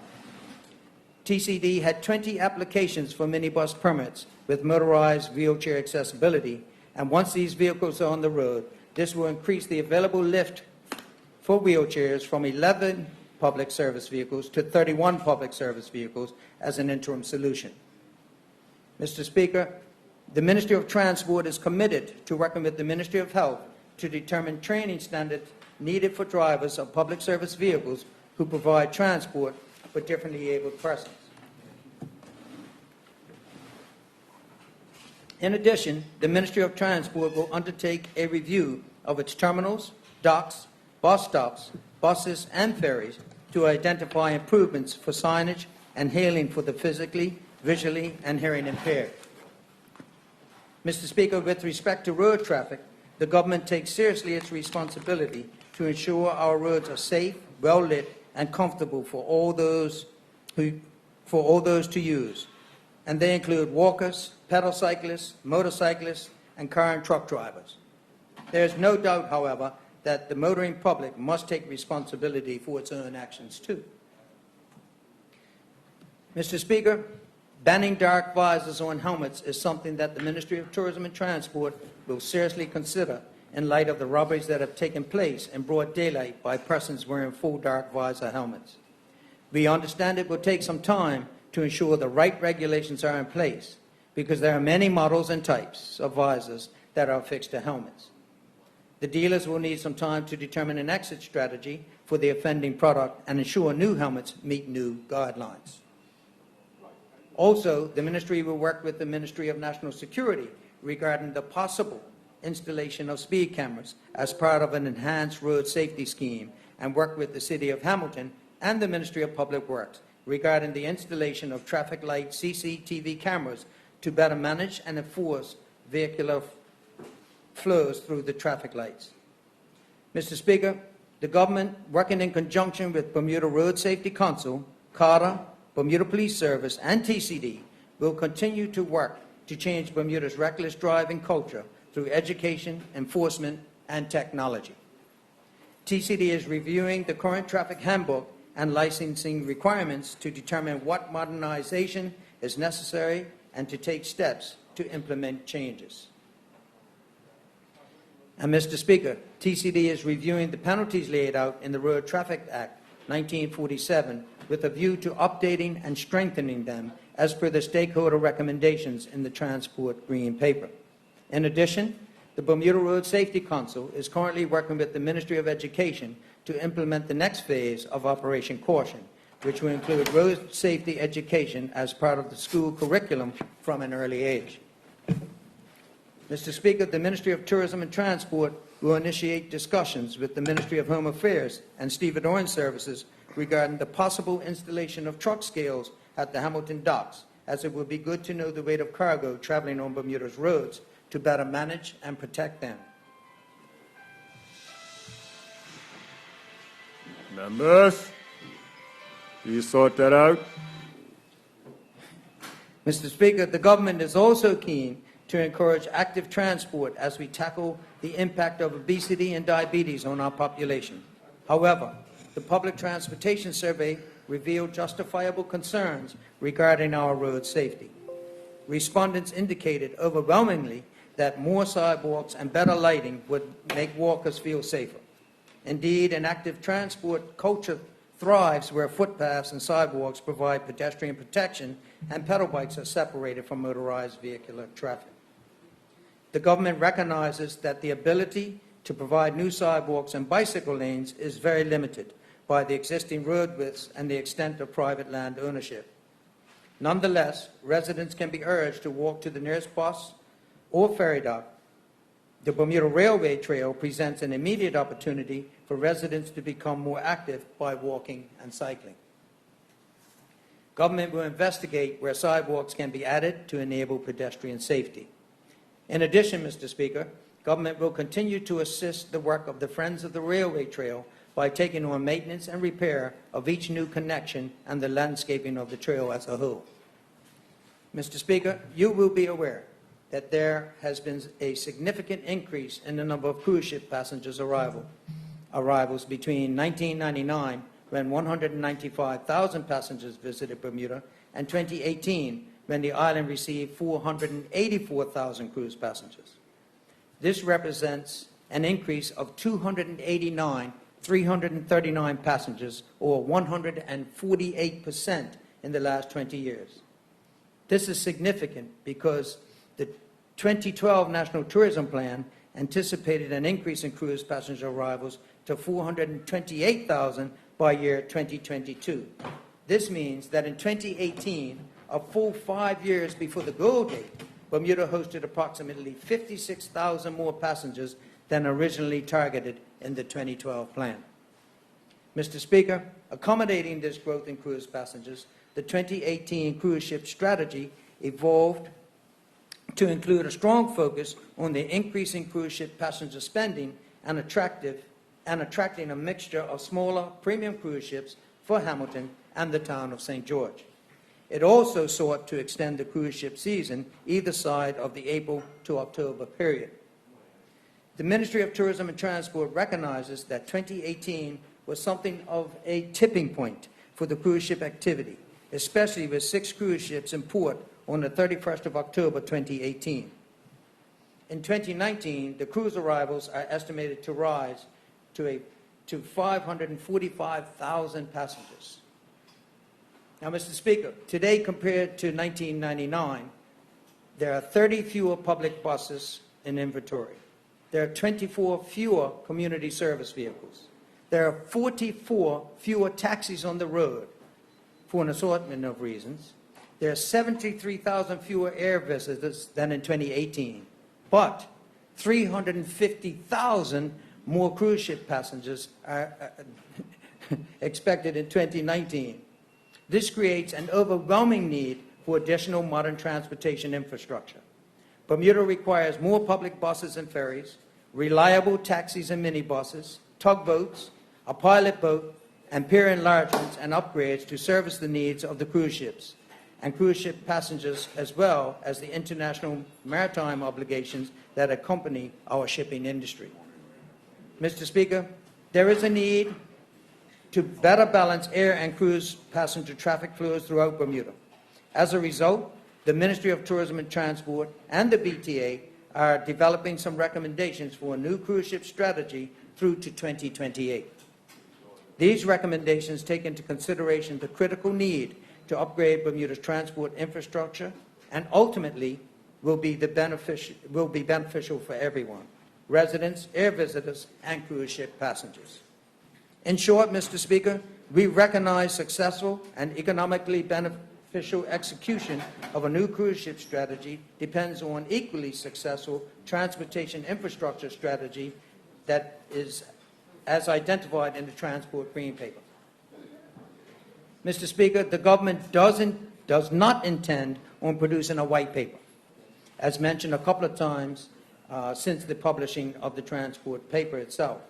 The Ministry of Tourism and Transport, on behalf of the government, has started preparing memorandums for Cabinet's consideration and approval. For example, amendments to the Motor Car Act 1951, the Motor Taxi Regulations 1952, Auxiliary Bicycles Act 1954, and the Road Traffic Act 1947 to address shared rides for taxis, regulations for minibuses, enhanced regulations for electric bicycles, dark visors on helmets, and increased fines for road traffic offenses. In closing, Mr. Speaker, may I remind the listening public that they still have until June 17th to submit to the Ministry any inquiries or comments regarding the findings of the 2019 Transport Green Paper by writing to the following email address, transportgreenpaper@gov.bm. Thank you, Mr. Speaker. Thank you, Thank you, Minister. Does any other member wish to speak? We recognize the Deputy Opposition Leader. Honourable Member, you have the floor. Thank you, Mr. Speaker. I'd like to thank the Minister for bringing forward this Transportation Green Paper, and I think we all would agree that transportation does need to be addressed in Bermuda. Public transportation provides a basic mobility service to people who either don't have transportation, don't have access to transportation, or simply choose to ride the bus or ferry because they don't want to be caught up in the congestion of traffic getting to and from work. So it's important also, and the other thing is that it's important for our children to be able to get back and forth to school and for them to be able to get back and forth to school on time. So I would support having a dedicated bus service. I remember, because I grew up in the States, that we would have a yellow school bus and it would come through our neighborhood and it would pick us up for school, and that was the only transportation that was utilized for us to get to school. So I think that having a dedicated a bus would be very good for the reasons that the Minister has laid out in the Green Paper.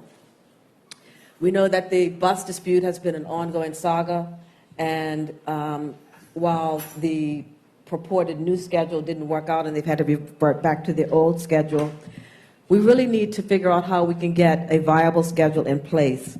And while the government blamed the bus issues on lack of hiring by the OBA, it really isn't an inability to have workers. I mean, in the government's own paper here, it says that, if you'll allow me to quote from it, 3 factors can contribute to a more reliable bus service and a decrease in, if not an elimination of, bus cancellations. 1 is a change in the public bus schedule to reduce the number of buses needed at peak times and throughout the day. 2, restoration of a budget allocation to allow for new bus purchases. And 3, a proper annual maintenance budget. The government continues to act on all 3 of these factors.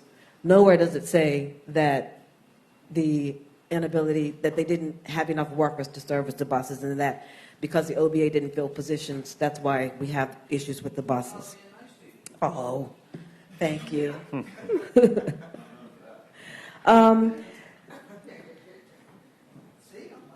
While public transportation does not provide a great revenue stream, it provides a service. I think that it's notable that there are currently 23,376 students and seniors who ride the buses. And I'm happy to see in the paper that they are looking at reverting back to having school children being charged to ride the bus during weekends, and riding, I think I have it right, riding free during the week and then paying for buses on the weekends. And so I think that will increase the amount of revenue. I don't think that seniors should be charged anything because I'm a senior now, so I don't want to pay to ride the bus. So I am a senior. So we have to also look at, Mr. Speaker, what is a sustainable bus schedule? We've been talking about this bus schedule now for 17 years. What does it take to get a proper bus schedule in place? And what will it take to also address the needs of the bus drivers in terms of health and safety and all of their concerns that they have been discussing for the past week? There's talk in the paper about introducing a driver recertification, and I guess that would be analogous to lawyers or accountants getting continuing legal education units. And I, would support a driver recertification. And I think that there's also mentioned in the paper the Train the Trainer program. And I'd like to have an update from the minister on that program. How long is the program? How many people have been through that program? What exactly does the program consist of? And is there ongoing training once they have completed the Train the Trainer program? And how are they assessed? And then how is it determined who takes the program? Is it all bus drivers? Is it the entire Department of Public Transportation? How is the determination made? We've got the Bermuda Tourism Authority working diligently and very successfully in getting people to come to our island, Mr. Speaker. And so we need to have a public transportation system that can support our visitors as well as our existing residents. And we want a modern-day public transportation system, and I don't think that that's too much to ask for. There are let me see. Our bus schedule should actually, we need to have a ridership survey, and I think that the minister stated that we would have that, because we actually need to know which areas are more popular, which buses need to be in areas more frequently, what time do they need to be there. I know in my constituency up at Lighthouse Lane, when they used to have the sightseeing buses, they used to go through there. But there's not a bus that goes through there. There are a lot of seniors that live in that area, and they can only catch the bus either on Middle Road or on the South Shore, and that's quite a walk from Lighthouse Lane. So looking at adding in routes that will assist seniors and other challenged people is a good thing, and I'm looking forward to seeing how they're going to do that. In the transportation paper, the minister talks about a gray bus schedule. And I'd like to know exactly what is the gray bus schedule, what time are those routes serviced, which drivers are driving on that schedule, and are they paid extra compensation for driving that schedule? How is it incorporated into the existing schedule? And why do we have the need for a gray schedule? What does it accomplish? There have been complaints, the paper addresses complaints about bus drivers. I'd like to know how those complaints are addressed. Are disciplinary actions taken? Are courses required to be taken by bus drivers depending on the infractions that they have committed? And how do we train our bus drivers to understand that they are providing a public service, not only in driving the bus, but also interacting with our students, with our residents, and with our tourists? Mr. Speaker, now I'd like to move on to the ferries, which are not under as much stress as the buses are. However, I would like to see more ferry locations, and I think that a ferry terminal, a ferry terminal at the airport would actually be ideal, particularly when we can have tourists that are coming in and have their first experience with Bermuda on a ferry, taking them to the hotel or wherever it is that they might be going. I note that there are, some of the ferries can take bikes, and those ferries, I think, are the front-loading ferries. Mm-hmm. And so they said that they're not looking at procuring another front-loading ferry because there isn't enough volume of people. However, I think it's kind of a catch-22. More people would ride the ferry if they could bring their bikes. And so do you buy the ferry and then more people use it? Because I think that, I used to be able to catch the ferry, and I like being able to catch the ferry into town. It actually gives you a wonderful start to the day, and it's calm and peaceful and beautiful. So, if we could get another ferry that would allow people who have bikes and motorized bikes and bicycles to take them on the ferry, I think that would be a good thing.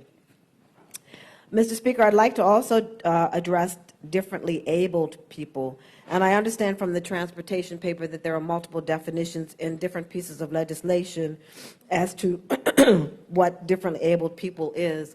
And I would suggest that we have a comprehensive definition for differently abled people.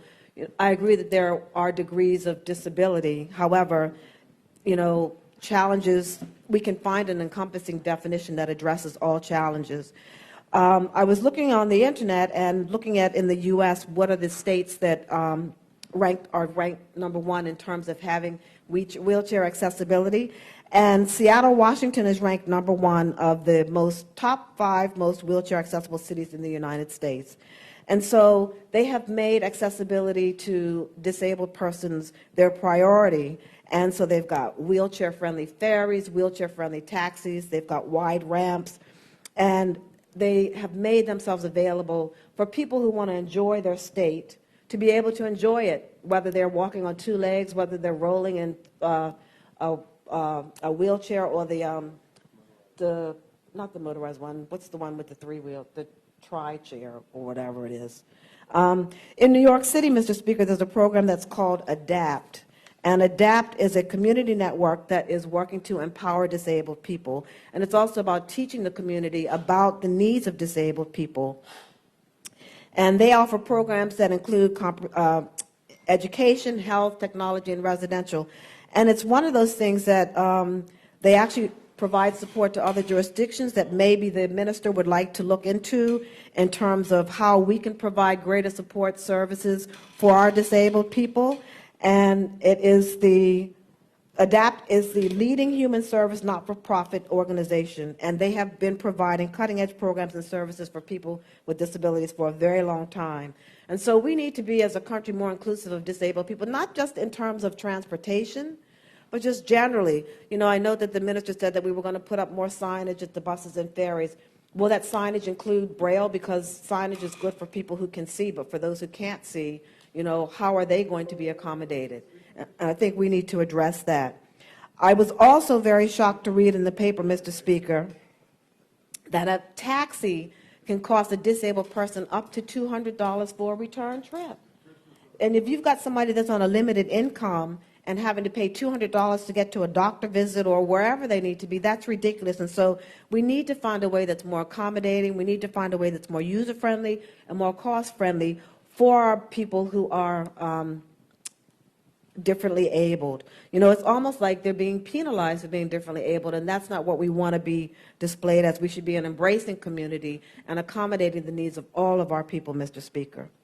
Now, the paper identifies that there were 20 applications for minibus permits, people who wanted to import wheelchair-accessible vans to the island. I'd like to know what the status is of those permits, how long ago were the applications submitted, how close are any of those applications to being approved, and although it will not fill the gap completely, I'm glad that steps are being taken to accommodate those who are differently abled. And I noticed that there is a proposal to have a sort of disability register to look at, to kind of identify who is disabled in the country. And I'm not sure if that's the correct way to do things, because a register doesn't mean that everybody's going to sign up. So I'm sure that there must be some other ways to identify who we are not reaching in terms of support, whether it's with transportation or other needs. But I'm glad that differently abled people is a category that is being considered in this paper. Mr. Speaker, I fully support the any legislation that would disable the use of the dark visored helmets.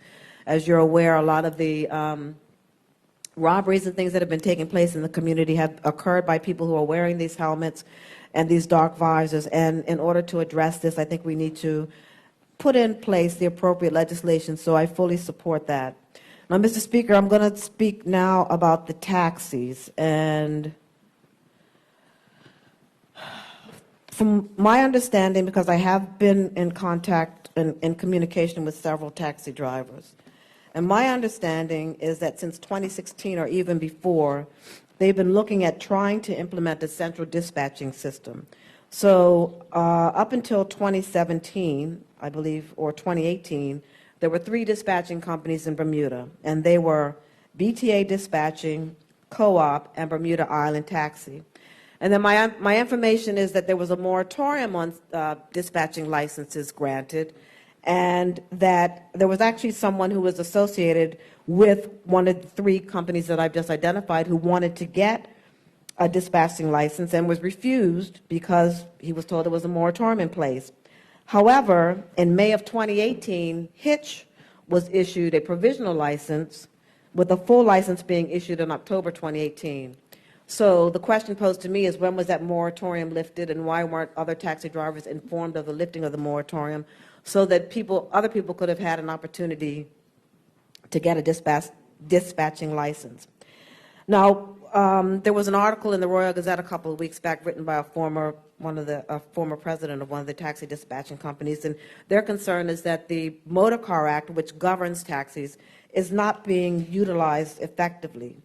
And in the Motor Car Act, I think it's, if you'll allow me, Mr. Speaker, Section 35B, and Section 35B is in relation to motor cars with taxi dispatching, with motor taxis to register with a taxi dispatching service. So anybody that operates a taxi should be registered with a dispatching service. But that's not what's happening, Mr. Speaker. A lot of taxis are being utilized by destination management services. They're not going through the dispatching service.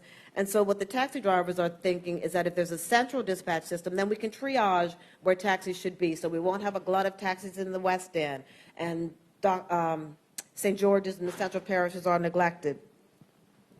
The other thing is that the Hitch has a meter on their app that is you go through it on your phone. So, and they've been issued a license, and this is my understanding, and I stand to be corrected by the Premier, who I know has an interest in Hitch. But under the legislation, anybody that has a dispatching license has to have a two-way radio set, a mobile data terminal, a global positioning device, and an alarm device. And if you don't have those things, then you're in contravention of the Act, and you shouldn't be able to have a dispatching license. There are people that are operating without a dispatching license, and the legislation provides for a $1,400 fine for the day on which the offense is committed and for each day during which the offense continues. And if the offense continues, then the permit can be suspended by the board for such time as the board deems proper. Mr. Speaker, all drivers should have a radio pursuant to the legislation. My understanding is that Hitch does not have a radio, that the drivers were given a phone, and the directors are directed to take their work from the app on the phone. And I don't believe that we've seen legislation come forward in this House to amend the Motor Car Act to allow for apps to be used and to eliminate the use or the requirement for radios. There are, one of the companies, I think it's BTA, actually employs 12 to 13 people. If we are going to resort to taxis being dispatched by application, what's going to happen to Bermudian jobs? Because if you're using a computer app, then there's really no need for people. So we need to look at the things that we're doing. And you know what, we want to be advanced in our technology, and I get it. And I did go on the news and say that we should consider either using Uber or Lyft, an Uber or Lyft type service. However, having spoken with taxi drivers and gained a better understanding of the damage that such a service in Bermuda would cause, I'm going to backpedal on that and say, well, we need to actually look at the fundamental issues of the taxi industry that we have now.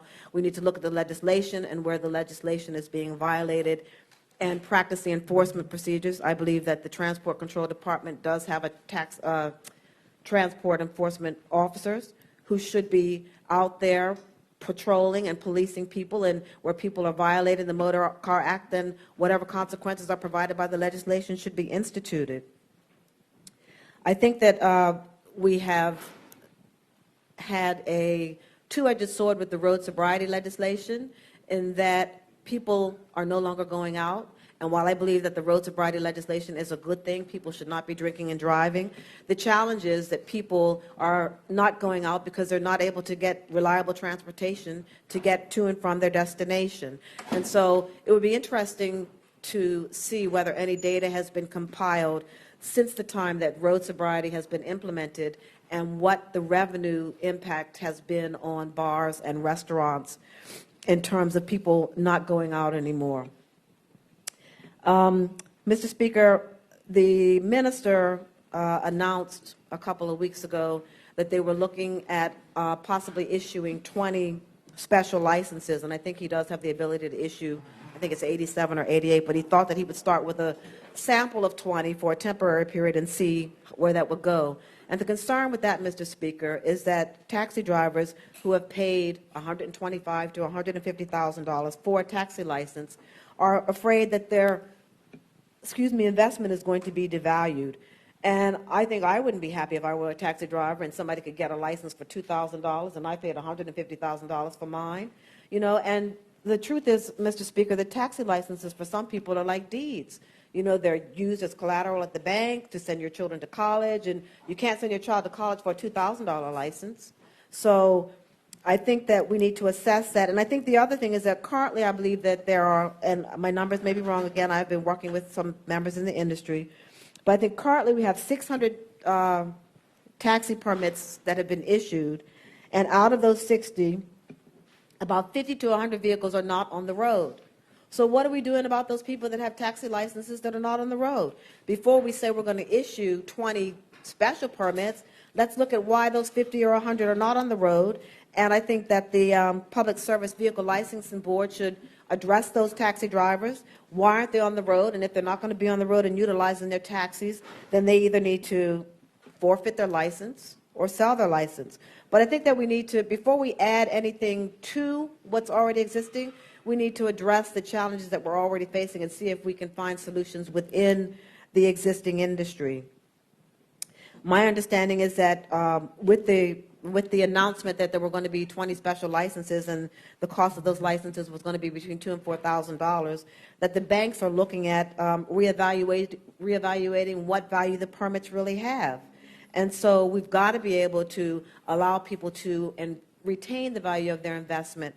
And we need to look at ways of getting taxis on the road, getting and providing superior service to our people without detriment to the industry, to those who have worked hard to secure their taxis, and with those who are working hard to provide service to Bermuda. Now, Mr. Speaker, it was brought to my attention by a taxi driver, as I drop all my papers on the floor,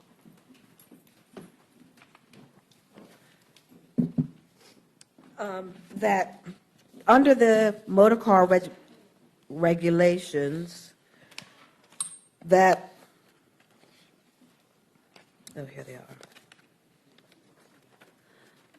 Under Schedule 1, there's a Rate 3 surcharge, and that surcharge comes into play during public holidays. And the rate surcharge is that for anybody who's getting a taxi between the hours of midnight and 6, there's a surcharge of 25% of the total charge otherwise payable under Rate 1. And there is, this has to occur on a public holiday, and the taxi has to carry up to 4 passengers. And Rate 3 surcharge Section B says where any part of the hiring occurs between the hours of midnight and 6 a.m. and the taxi carries 5 to 7 passengers, or it occurs on a public holiday, the taxi carries 5 to 7 passengers. That's 50% of the total charge otherwise payable under Rate 1. Now, one of the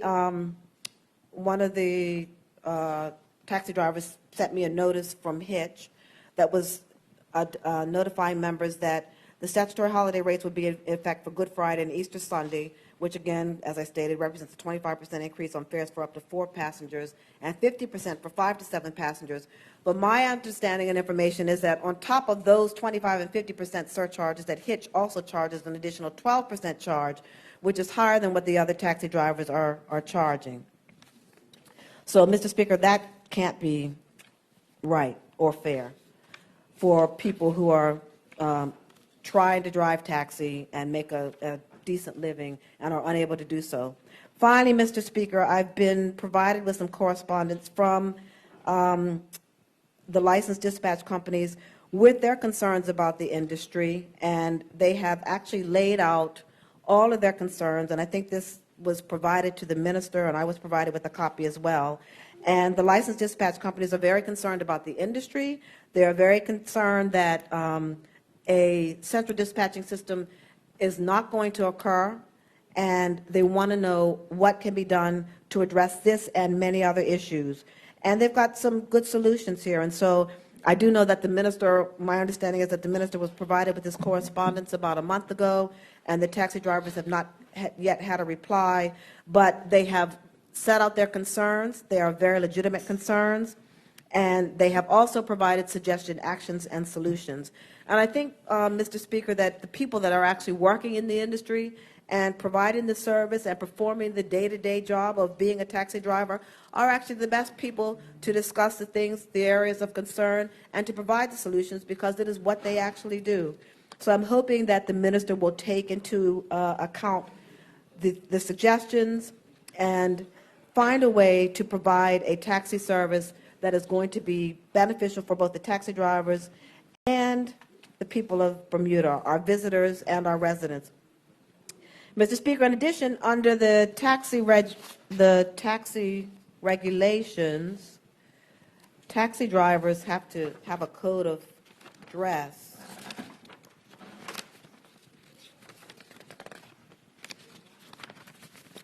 Yes, a dress and conduct section. And so one of the things that was raised and brought to my attention was that the regulations may be a bit discriminatory for men.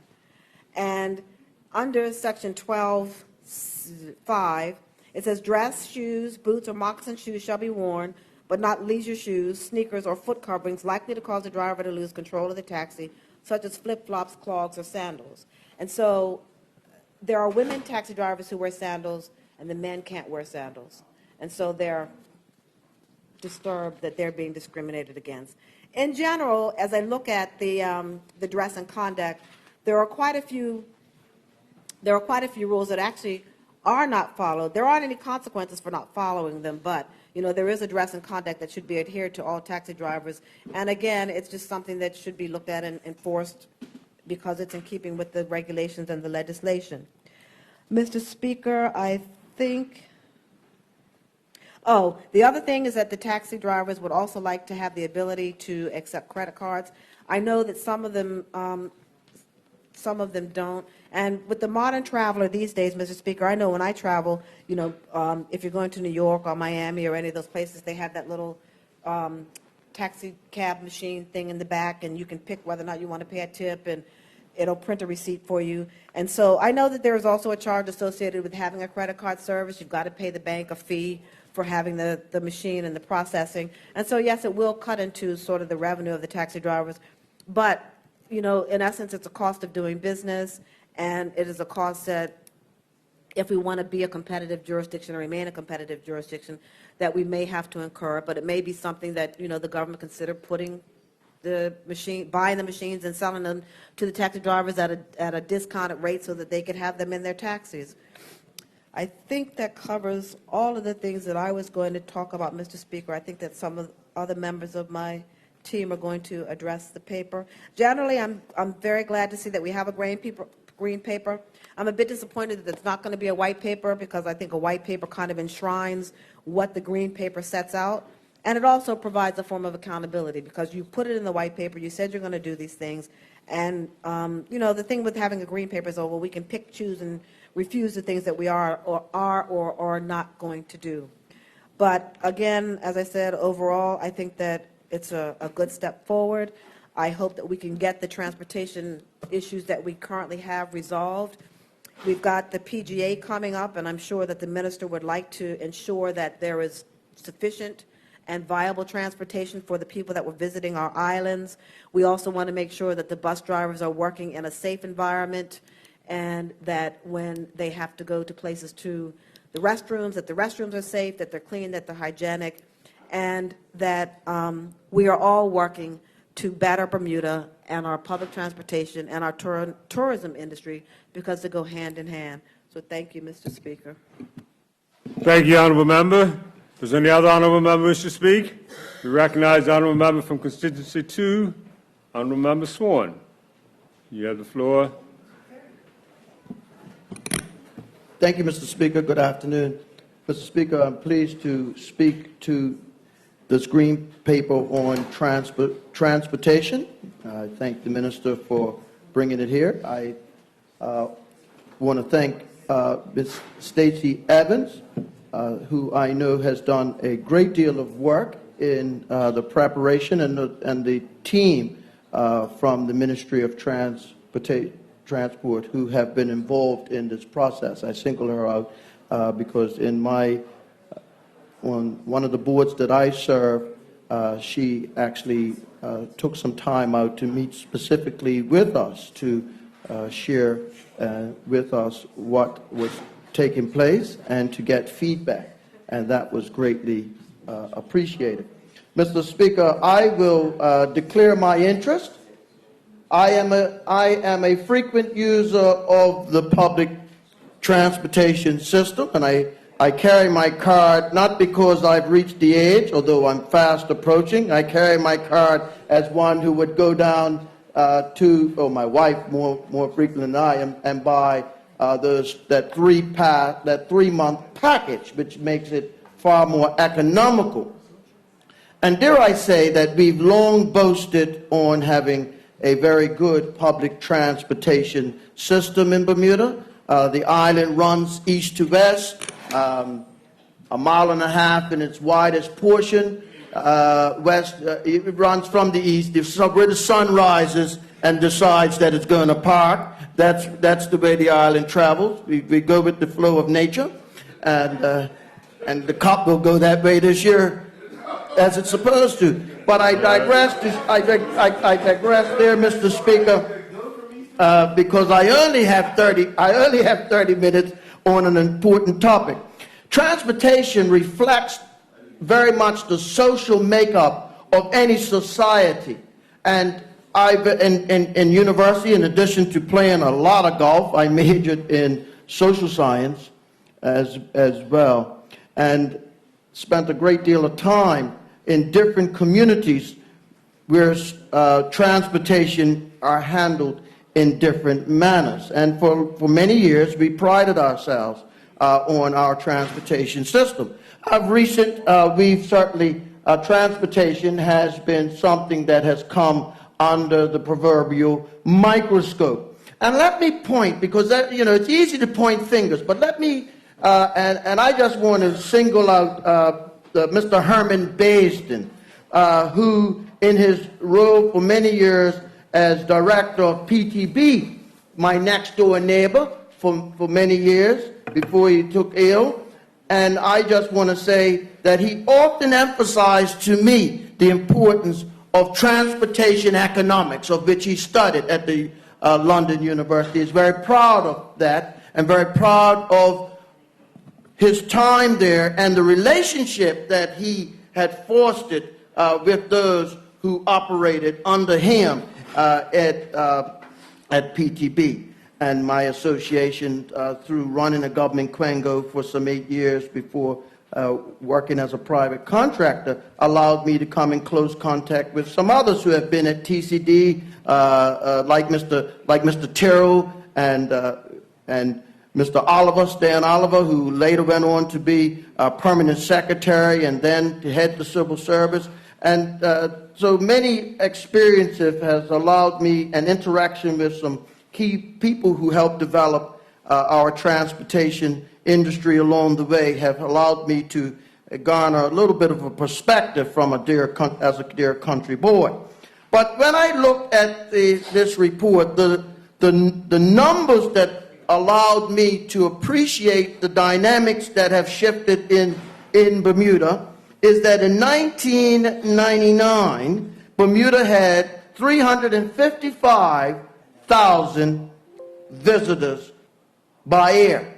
Now, I dare say that this report doesn't go into air transportation to the depth that it deals with other aspects of it, and I'm sure the Honourable Whip, my colleague, will speak more succinctly to that. I'll say just one point as it delves into the air transportation is that one of the things that always stood out to me is the compaction, if I could use that word, of air arrivals and departures in Bermuda. Now, we know we've got a nice big airport coming, but we don't have greater flights coming to accommodate it, and but compaction in that. So you have compaction in arrivals, and then you're expected to have people there to cater to that in a transportation way. I'll leave it there. 355,000 arrivals in 1999, 282 air visitors in 2018. So a decrease. That was a time when Bermuda was more hotel, heads and beds centered. There was a shift away from that for a number of reasons. No fault being pointed. I remember seeing the exodus away from hotel properties and our little niche boutique places that now form condominiums. You can start in the west and work your way down to the east if that suits your fancy. I'll start from the east and work my way back up. Thankfully, the St. George's Club still is around, but even that has shifted a little bit to more residential to be able to survive. But what happened on the other side of the of the hotel dynamic? In 1999, we had 195,000 visitors coming to Bermuda by sea. And those visitors, I know, because in 1999 I could sit on the first tee at at St. George's and look down and see the Bermuda Star right there at Ordnance Island. And Royal Caribbean Line was just below Harbor Radio. 2 cruise ships at the same time. Dual ship policy, one of them may have had. Hamilton and St. George's intertwined. But what was the common denominator? A cruise ship from going back to the Ocean Monarch and the days of the Ocean Monarch and the Queen of Bermuda. Thank you, Honourable Member. The Queen of Bermuda. A boat would leave on a Saturday from New York and be in Bermuda on a Monday and leave on a Thursday and be back in New York on a Saturday and be in Bermuda on a Monday. Another boat would leave Boston on a Sunday, be in Bermuda on a Tuesday, leave Bermuda on a Friday, and be back and that was the rotation. 4 days in Bermuda. I remember my dear friend, who I used to have lunch with often, my dear friend Jimmy Williams, who had the pub on the square during the glory days of tourism, saying to me, when I first came to St. George's to open up that golf course in 1985, he said to me, he says, my clientele, Kim, is the crew. I am their home for 4 days. And anybody who travels on a cruise ship regularly will say to me that the crew are their source of where the locals would eat. So a pub on the square would be a local haunt, and it would also be the local spot for the cruise ship crew who are coming to and from Bermuda on a regular basis. And it would be the place where the regulars on the cruise ship will gravitate because those folks know where the best deals are. Those were the days when the cruise ship people would come out of the cruise ship and venture around and the like. I remember that because I saw the shift when cruise ships then became, Mr. Chairman, concessioned out entities, and my own rental golf clubs I had to come in competition with them because they were there figuring out who was making money on land. I fast forward in the little bit of time that I have to 2018, where Bermuda now has 484 cruise ship visitors. 484,000. That's 484 with 3 zeros. Not even Hot 1075 with 2 T's. That's 3 zeros in back of that 484. That's a lot of zeros. That's a lot of people to have to manage. Now, let's cross-reference that. Let's cross-reference that to the amount of taxis that we have in Bermuda. 600 taxis in 1999. 556 taxis in 2018.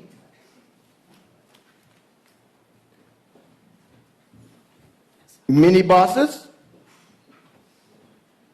There were 7, I believe. I'm looking for it here, but I know I had read it already. 7 in 1999. I remember that. I remember that 7 was in St. George's, servicing St. George's Club and the beach, which is now called Blackbeards and back. Now we have 147 minibuses. Thankfully we do. But let's look at that dynamic. If Bermuda has transitioned from having total visitors from 550,000 visitors in 1999 to 771 visitors in 2018, and the number of taxis has decreased, and the minibuses have increased only, substantively. The question is, have we kept pace with that shifting social dynamic? That's a social dynamic. And social dynamics do not get the attention of a government like financial ones do. That's a fact. I've lived long enough to know that's a fact of life that I'll have to do. But as a person who wears social issues on their sleeves, I'm duty bound to speak to this social dynamic that's in front of us here, right there. I read in here, and I can't find the page right now, but I'll find it as I shift to when I come to it, that says that taxes are expensive. Let me tell you something.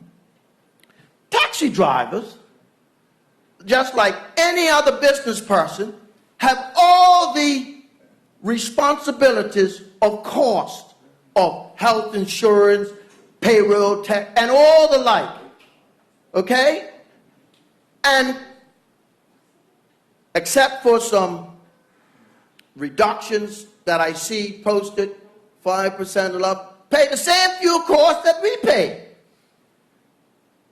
And have a increased burden on them. And those are important dynamics that we have to take in consideration.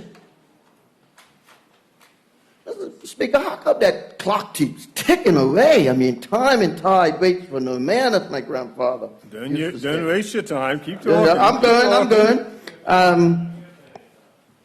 Mr. Speaker, the senior population in Bermuda and the group of persons approaching the senior population in Bermuda are the fastest growing segment of our society, and that presents a different dynamic for Bermuda to consider. In the green paper on page 19, it tells us just that. The age 45 to 64 has grown from 12,000 people, and rounding it down to 20,000. That's a significant increase. 65 and over has grown from 6,700 to almost 11,000. I'll round it up a little bit. That's a significant growth that's going to impact a number of things, transportation notwithstanding. I want to say this, that when you look at the income versus expenditure of public transportation, rightfully so, it is a subsidized area. I don't have any issues with that, historically. But what we do have to grapple with is the here and now. If you tell me that we have in the here and now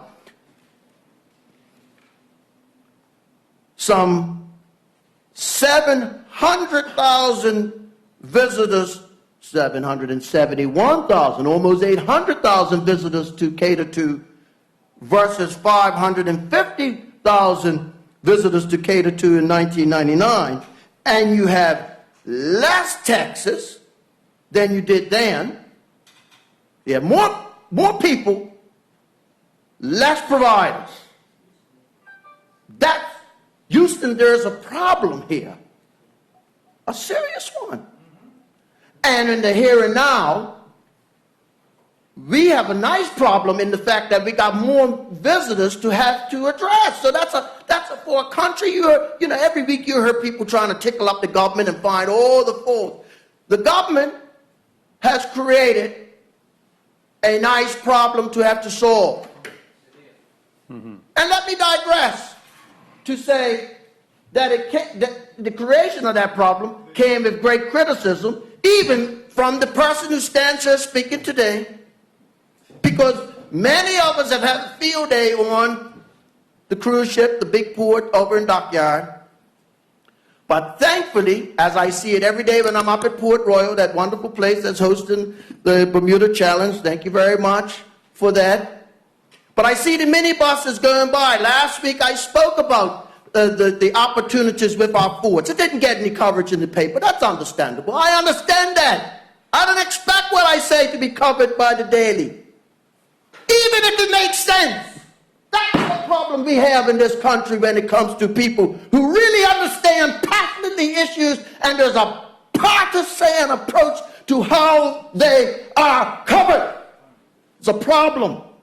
Because some of us actually live tourism. The honorable member sells gas, so he understands the tourism dynamic and the transportation dynamic. If he doesn't see the receipts coming in, he's going to be looking at numbers. No, I'm just saying. It's important to look at the social dynamics at play. And we have cultural problems as it comes to transportation.